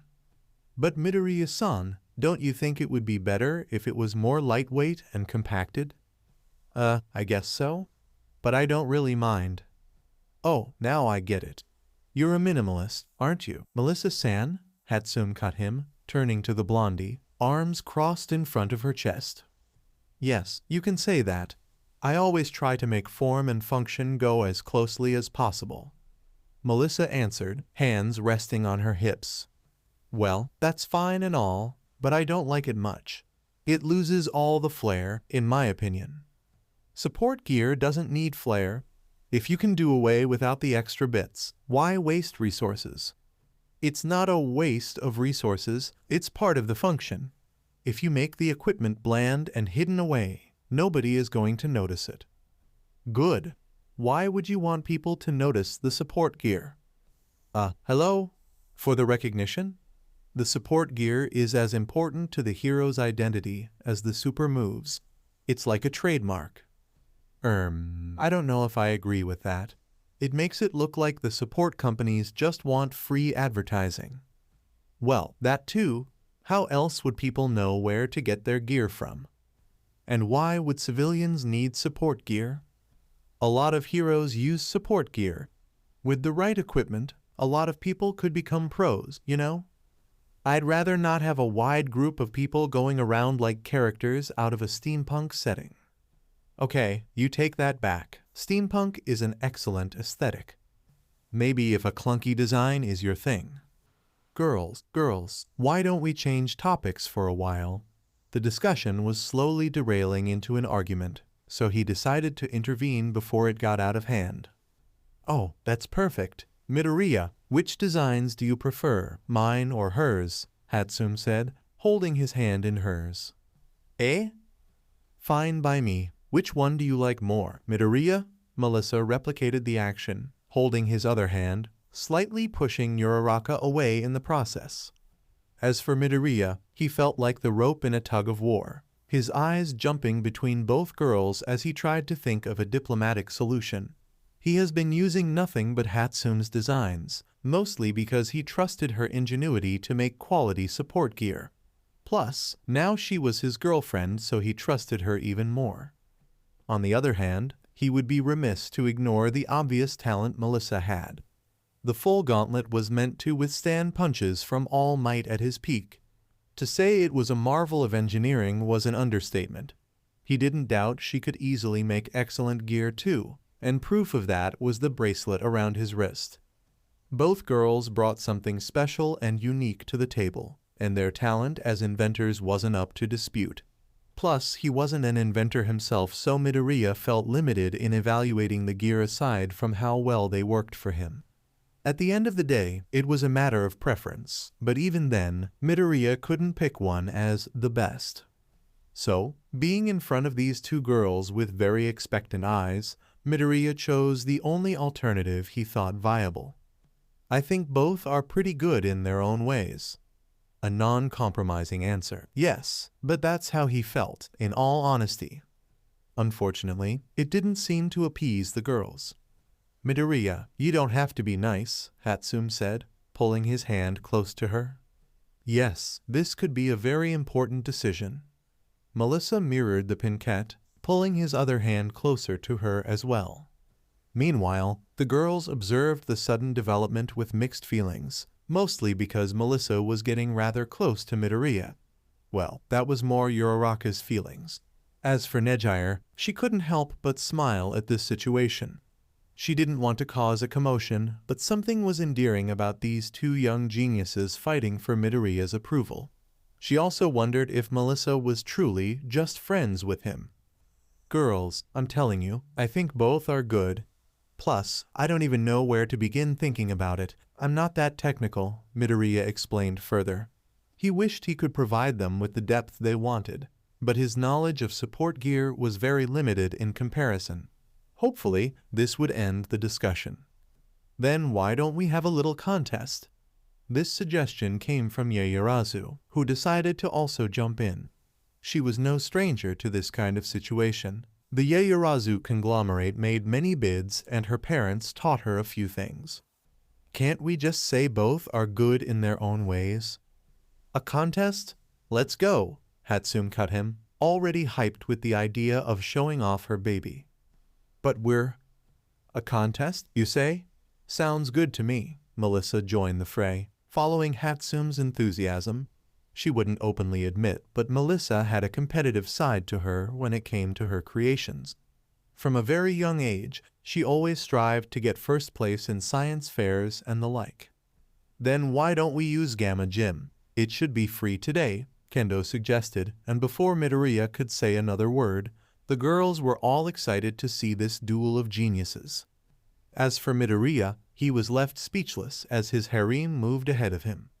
This was exactly the type of situation he wanted to avoid, yet here he was, caught between what he hoped would be a friendly duel between two of the smartest people he knew.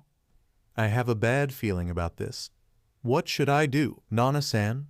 He appealed to the literal voice of experience in his head. "Well, darling, you walked yourself into a hard corner. You do understand they both want your approval, right?" Nana said.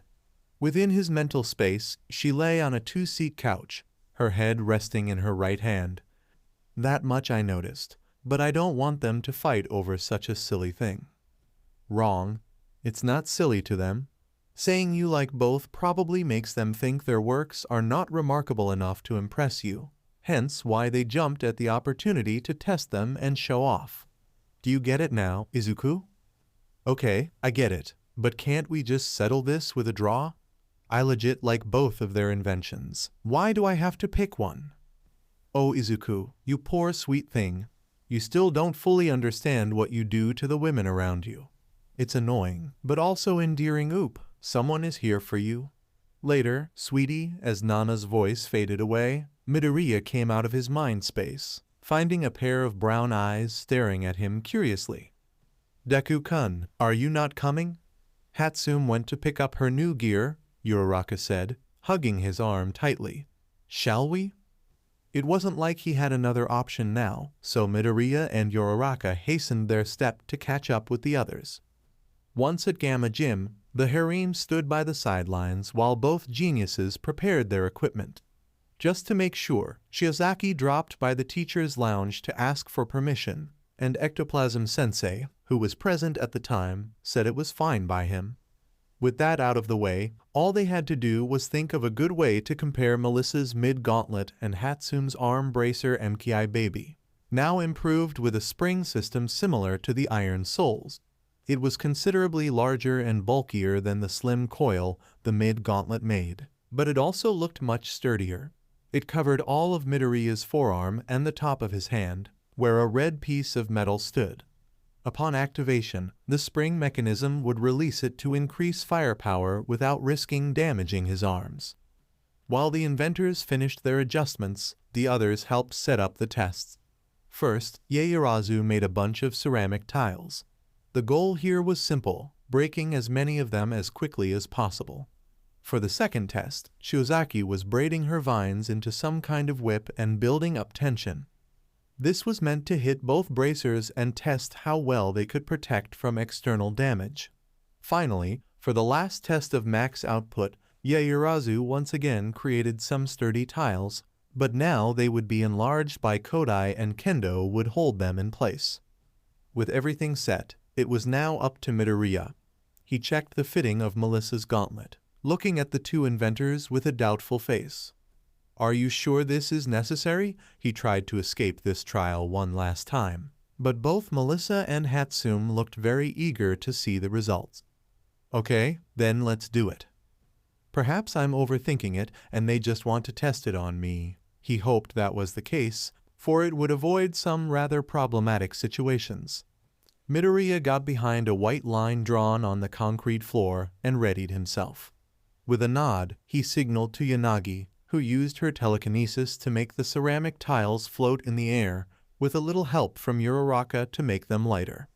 On the sidelines, the other girls cheered for him, which he couldn't help but smile at. Tsunotori, holding a chronometer, raised her other hand. "Ready, set, go."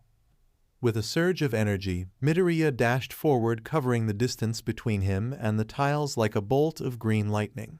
Bringing his fist back, he began busting the ceramic tiles rather effortlessly, always using the arm protected by the mid-gauntlet. To raise the difficulty a bit, Yanagi spun the tiles around in random patterns, but it didn't change things much for Midoriya, for he cleared the challenge shortly after, without breaking much of a sweat. "So, what do you think? Pretty lightweight, right?" Melissa came to him in a rush, almost hopping like a little girl out of excitement. "Michimim, it's almost like wearing nothing, but when I punch the ceramics, I can feel it absorbing the impact," he explained, trying to deactivate it. After a little more fiddling, Melissa went ahead and uncoiled the gauntlet. "Thanks, I'm still getting used to it." "No problem so." Mine next, Midoriya, come and test my baby." Hatsume practically jumped between them, fixing her arm bracer MKI around his arm. "Don't worry about the trigger, it will activate based on pressure, so only when you punch really hard," she explained, rubbing her nose with a grin. Midoriya nodded and went back to the line. Tsunotori counted down again, and off he went at blinding speed like the previous run.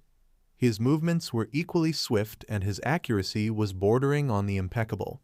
Even with Yanagi moving the tiles around from the get-go, it didn't make a huge difference in his performance. Still, when he finished, Tsunotori looked at the chronometer and her face didn't look very amused. "How was it? Did you feel any discomfort? Did it feel too tight? Is the hand grip okay?" asked the excited Pinkette. "Yes, it feels just right in my hand. You got my measures memorized, didn't you?" Midoriya said, flexing his hand and wrist. "Having someone to make all of your support gear gave you that kind of advantage." "Oh yeah, and what about the time?" he asked Tsunotori, but the blondie shook her head. 4 seconds more than Melissa's time." "Ah, eh? Seriously?" Hatsume looked legitimately shocked. "Well, that's to be expected. My design is more lightweight, after all," Melissa added, inspecting the MKI on Midoriya's arm. "But this is really well built." Hatsume scratched her head in annoyance, but she was still confident in her baby. "Ma, let's go for the next test." Midoriya went to the line again, this time facing Shiozaki at a distance. Wearing the mid-gauntlet again, he raised his arm to block the incoming attack. "Ready, Shiozaki," he said, giving her a nod. The vine girl responded, pulling one of the large braids she made. "Let's go." With her hands clasped together, Shiozaki released the vine whip, which moved so fast it cracked with a loud snap. There was a sound of metal being hit and Midoriya took a step back, having successfully blocked the attack. The girls clapped at the strong and dangerous move Shiozaki managed to make. "Are you okay, Midoriya?" she asked with a hint of worry, but it was dispelled by him with a thumbs up and a grin. Melissa and Hatsume quickly gathered around him to assess the damage, and much to Melissa's dismay, the coil was bent out of shape. "No way, how did that whip have so much force?" she said, shocked that a rather simple attack could bend this material like that. My guess is the coil structure isn't suited to take hits from that angle. Look, Hatsume pointed at the thing. The bend was made at a perpendicular angle. True, I didn't account for a lot of force being applied in that way. As Melissa fixed it, Hatsume brought her baby for him again. Midoriya once again readied to take the hit, and Shiozaki pulled the second braid. Again, with incredible speed, the vine whip cracked loudly and an even louder metal noise was heard.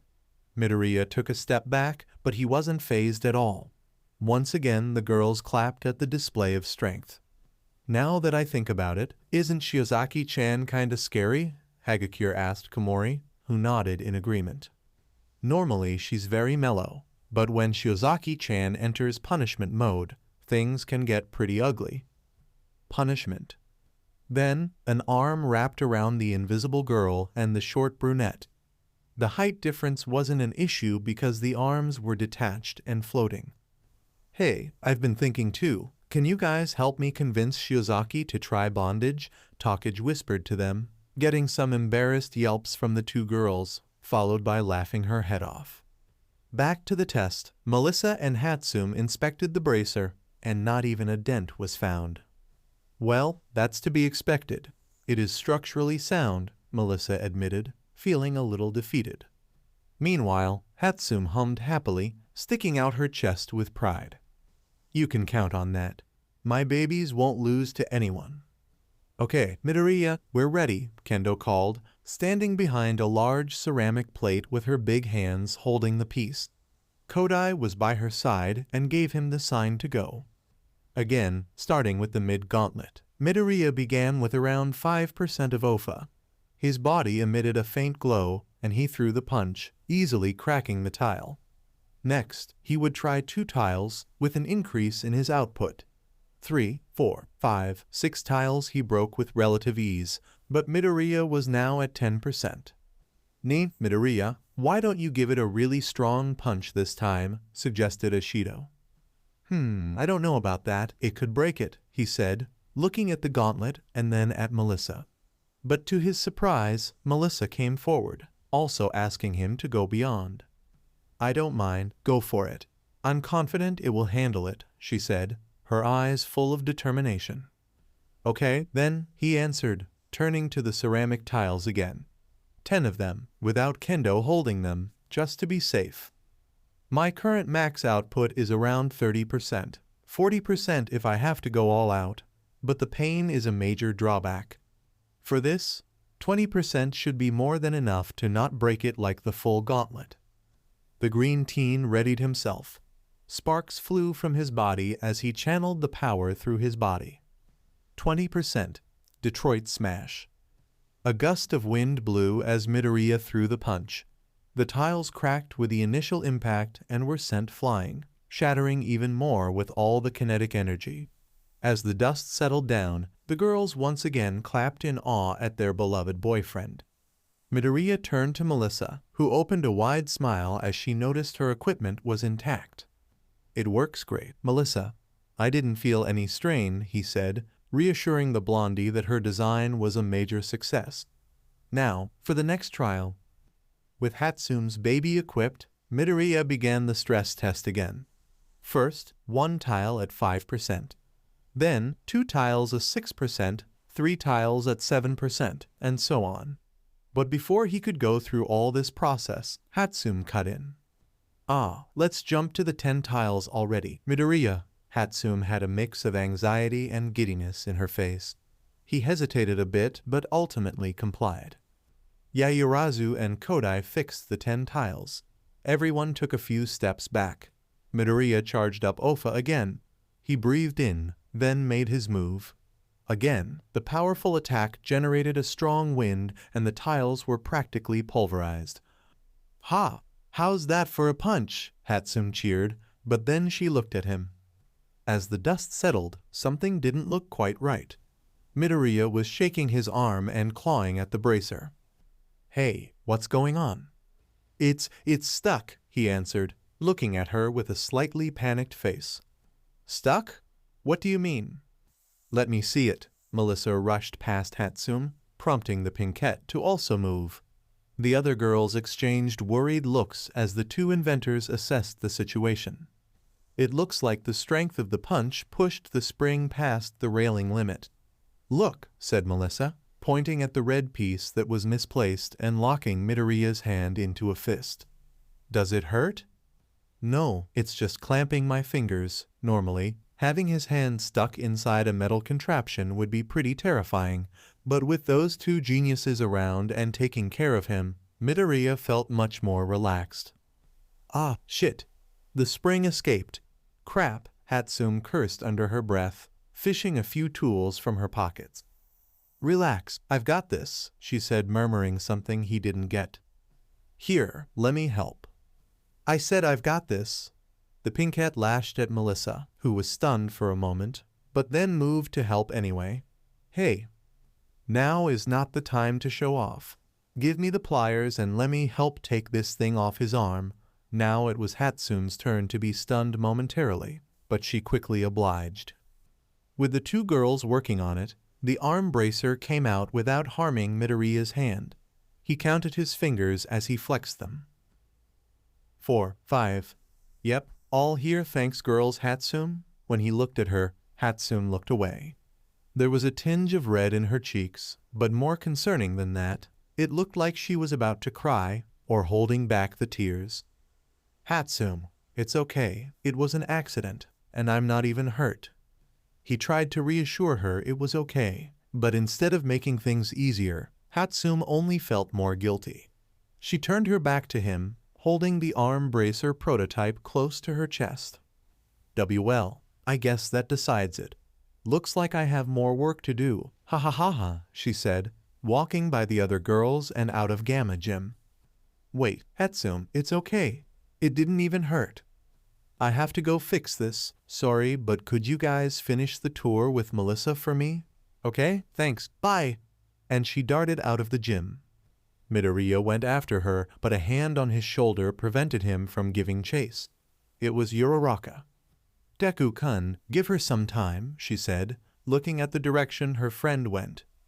You didn't need to be a genius to understand what was going through Hatsume's head. She was confident in her work, and not only did it underperform in comparison to Melissa's design, it almost hurt Midoriya's hand. Sure, it didn't actually hurt him and her baby did win in sturdiness, but in cases like this, logic wasn't exactly the priority.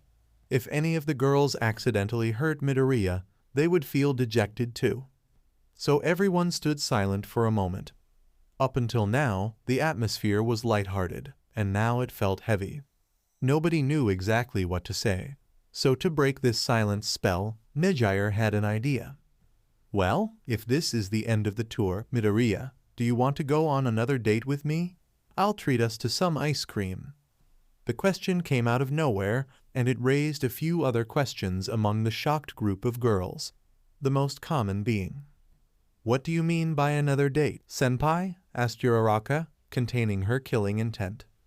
"Yeah, what does she mean by that, Midoriya?" Yayurazu followed the brunette's lead. "Wait, so yesterday was Ribbit." Suyu connected the dots and also looked at the green teen with a disapproving look. There's a perfect explanation for that," he said, feeling the pressure of his many lovers' gaze. Nejire giggled at the interaction. It was exactly as she expected. "Of course, everyone is invited. You too, Melissa-chan," Nejire said, holding Melissa's hands in hers and dragging the blondie along with Midoriya. Me too. Any friends of Midoriya are my friends too. And then you'll meet the cafeteria too." Oh, so she was still rolling with the tour guide thing, but what about that date thing? Melissa thought as she glanced at the group of girls now following them. Something didn't feel quite right, as if she was in danger. A perfectly reasonable explanation. "So," Uraraka asked as she licked the strawberry-flavored ice cream scoop, "what is your great explanation this time?" Midoriya shifted in his place a bit, also taking bites at his ice cream, vanilla-flavored. The girls occupied an entire large table, and he sat in the middle, with Uraraka by his right and Nejire-senpai by his left. The other girls all quietly gazed at him, some with expectant eyes, others a little more upset, but all equally anxious. One would think at this point in their relationship, it wouldn't be a source of worry, but when it came to matters of the heart, logical reasoning wasn't always the priority. As friendly and trustworthy as their senpai was, Nejire was still a stranger to the harem. Speaking of strangers, that's how Melissa felt, sitting on the sideline with her cup of ice cream. After that little competition with Hatsume ended, and not in the way she expected, the brunette who was sleeping with Midoriya on a couch suggested everyone come to grab some ice cream. But the way she worded it, date, and another one? And why did she invite all these girls if she... What is going on here? She asked herself, silently enjoying the icy sweet treat of chocolate. Oh wow, this tastes really good. Midoriya cleared his throat, having organized his thoughts. As you know, Senpai and I have been working together at the internship. We're pretty much partners already, and naturally we became closer, spending so much time together and cheering each other on, so... Go on, the brunette remained externally calm, licking her ice cream. Then Nejire jumped in. The truth is that I had some interest in Deku-kun ever since the sports festival. Then I saw how you girls all cling to him, and that made me even more curious. It was so funny and endearing to watch. So when we got to work together, I wanted to be closer to him, to get to know him better, and to make him open up to me. And then, well, Nejire cupped her cheeks and looked away from him, acting shy and embarrassed. I ended up falling for him.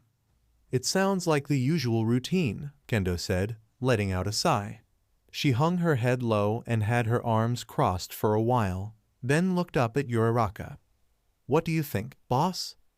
Don't call me boss, Kendo-chan. Anyway, this all happened and you didn't tell us. Again, she said, poking Midoriya's cheek. How many times do I have to ask you if you want to go plus ultra on this?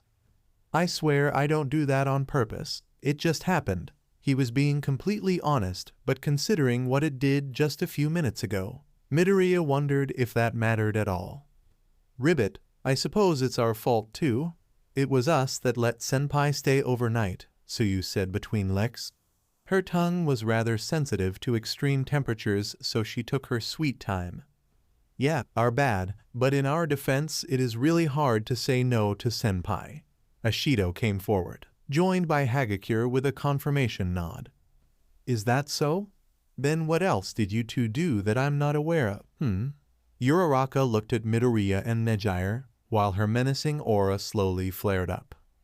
Ochako-chan, your fighting spirit is showing, Kodai said in a hushed tone, making the brunette calm down again.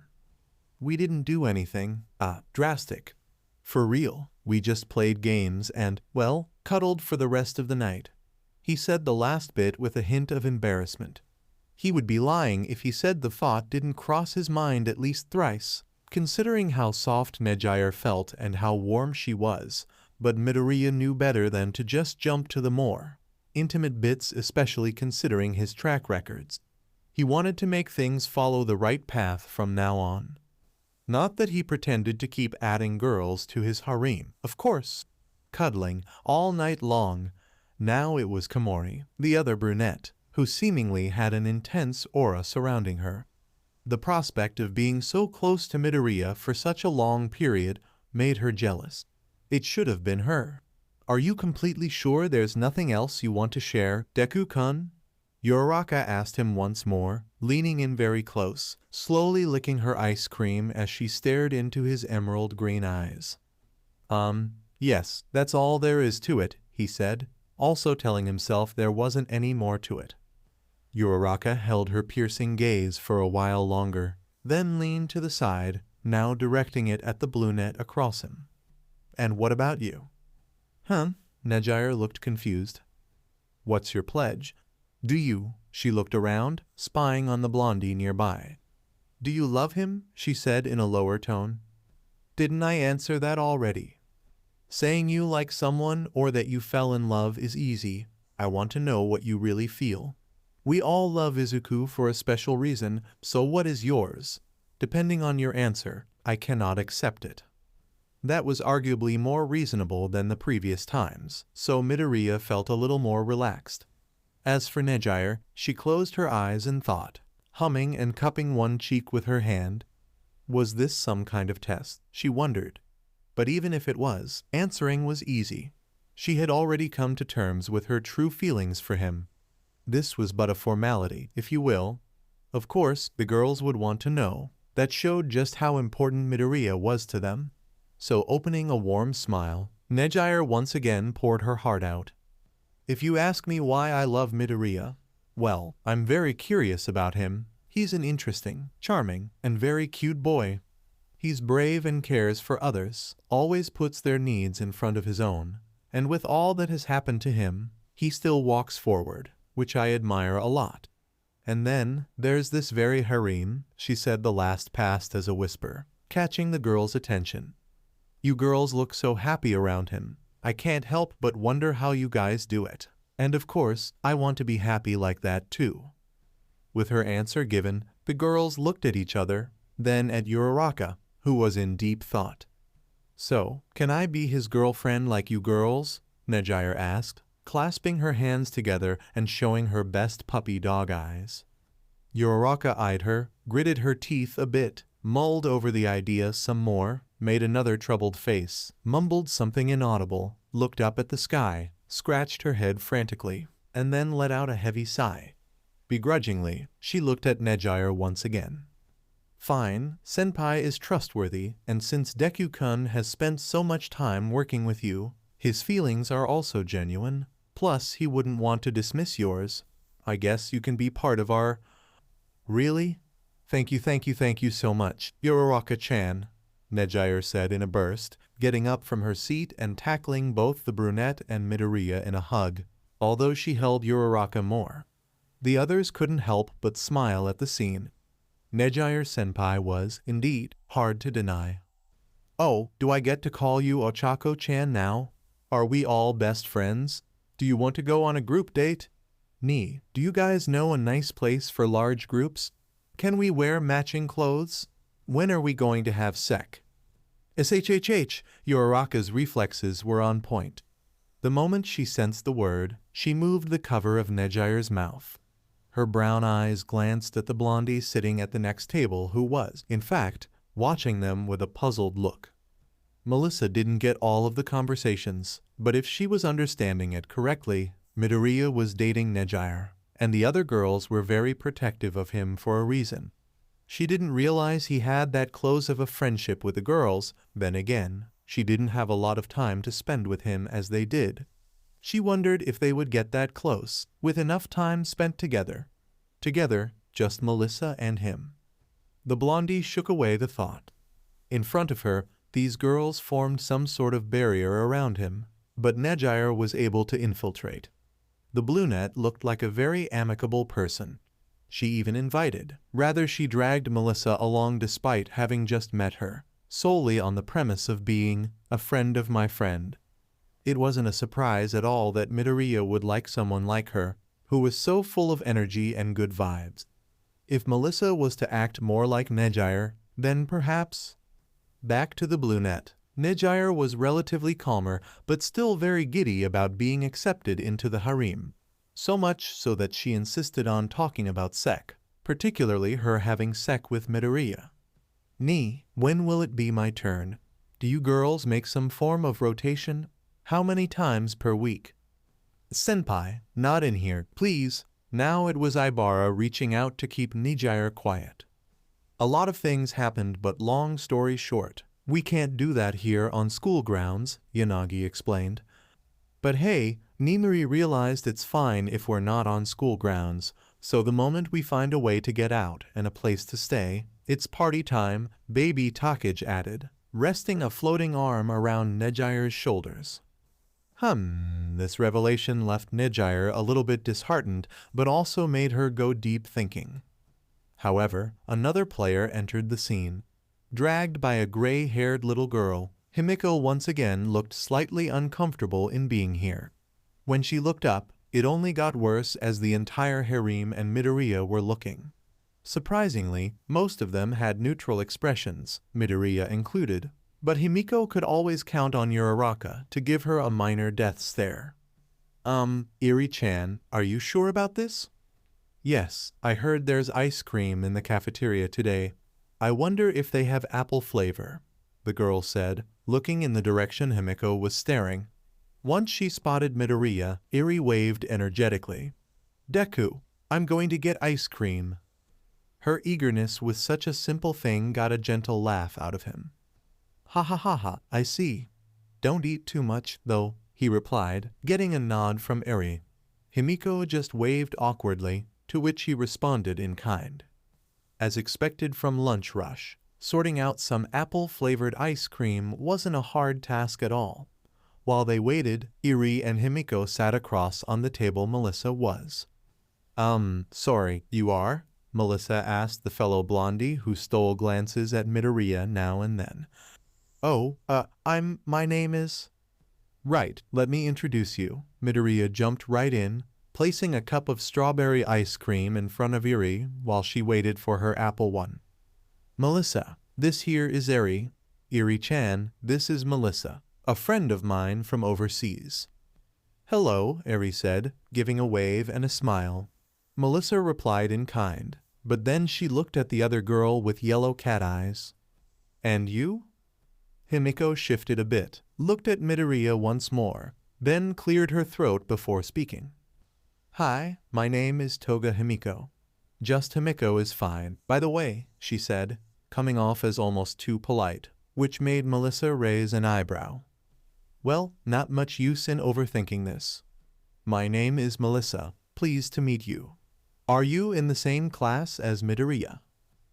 Yeah, we're classmates. There was more hesitation in her voice and demeanor, puzzling Melissa.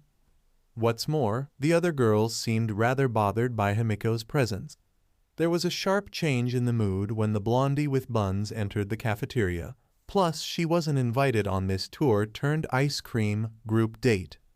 Everyone else seemed so united, but Melissa imagined even then, some people would just not get along well. She just hoped Himiko wasn't being picked on. But yet another change of mood was to come in the form of Nejire getting behind both Himiko and Midoriya, wrapping her arms around them, and making the green-haired teen sit. Now, Deku-kun, let's not be shy around our friends. Himiko-chan, don't you want some ice cream too? Eh? And no, there's no need, Hado-senpai. I just came to accompany Eri-chan. Not a fan of icy treats? She questioned, looking at Himiko with a bewildered expression. No, I like them, but I don't wanna, bother everyone. Don't be silly, we should all enjoy it together, right? Nejire turned to Midoriya, who looked away, trying to suppress the annoyance in his face. Or was he trying to look annoyed, she wondered. I guess so. Then why don't you pick some for her? What? Why? She can pick herself. But you picked for Eri-chan, and Himiko-chan isn't very willing, Nejire explained, bringing forth her 1,000-watt smile to further coerce him. He was going to decline this time, but Midoriya felt a tug at his shirt. Eri, who had already finished her cup, looked at him with puppy dog eyes. Deku, can you pick some for Himiko-chan? She won't eat unless you pick for her, she said, and Himiko jolted from her place, her cheeks redder than usual. Eri-chan, please don't say those things. Am I wrong? Eri asked innocently, tilting her head to the side, the little spoon still in her mouth. Himiko felt as if an arrow had pierced her chest. You did say your favorite flavor was whatever Deku's favorite flavor was, another arrow. Feeling utterly embarrassed and slightly humiliated, Himiko slowly sat again, her head hanging low. Chocolate chip, please, she said, not daring to look at him. As for Midoriya, the little exchange also caught him off guard. Damn it, don't act so much like a normal, flustered high school girl. Letting out a sigh, Midoriya finally complied, to Nejire's delight. Fine, one chocolate chip coming right up, he said, getting up. Oh, can I get more strawberry with the apple flavor? Eri asked with pleading eyes. Sure. Just don't eat too much, or you will feel sick. Hi. As he walked off, Nejire hummed a happy tune, enjoying the scene she just witnessed. Whatever happened after Himiko brought back Eri had deeply changed her, and by extension, changed how Midoriya interacted with her. The brunette couldn't wait to see what else would come from this odd relationship between her new boyfriend, the ex-villain, and this endearing child. But Nejire wasn't the only one observing things. Melissa stood quietly in her seat all along, with a mix of confusion and awe. What had she just witnessed? What exactly was the relationship between that girl with buns and Midoriya? And why did everyone seem so close and intimate to him? That was not the impression Melissa got from him. She expected him to be more shy and awkward since this was exactly what she had seen before. Could he have changed so much in such a short period? Ugh, senpai, you don't have to be so friendly towards her, Uraraka grumbled in a low voice, but Nejire did hear it as she went on her way to get another serving. Ochako-chan, don't you think it's curious how much she changed? All for Deku-kun? Not at all, senpai. If anything, the change pisses me off even more, answered the brunette, making a pout and getting up to pick another serving herself. Well, I think it's interesting to watch plus. Wouldn't it be wild if we also included her in the sea? Senpai. Oh, right, not yet. Tehit, but coming to think of it, when will we, Nejire made a mildly suggestive gesture with her hands.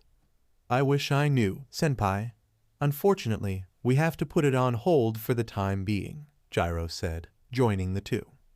Like I said, Nimiri discovered the loophole in Principal Nezu's rules, but it's not like we have a place large enough to have all of us, Takage said, following the three.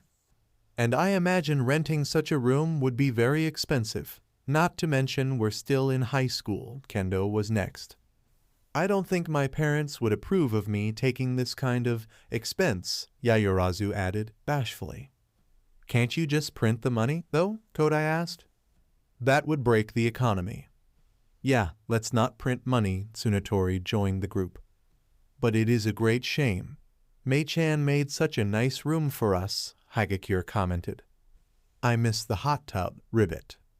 I miss the double king-size bed and getting frisky with muscles, Ashido said, and all the girls sighed together in slight defeat. Oh, that's it, Nejire said. A bulb lit up above her head. I have an idea. Thank you for joining us on this incredible journey through What If Everyone Gets Obsessed with Deku and Harem. I hope you found it as intriguing and thought-provoking as we did.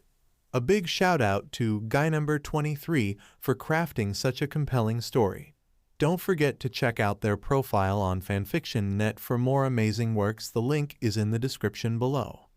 If you liked this video, please give it a thumbs up, share it with your friends, and don't forget to subscribe to What If Deku 2 for more fascinating explorations into the world of fanfiction and fantasy. Your support helps us create more content like this, and we're always excited to hear your thoughts and suggestions in the comments section. See you guys in the next video.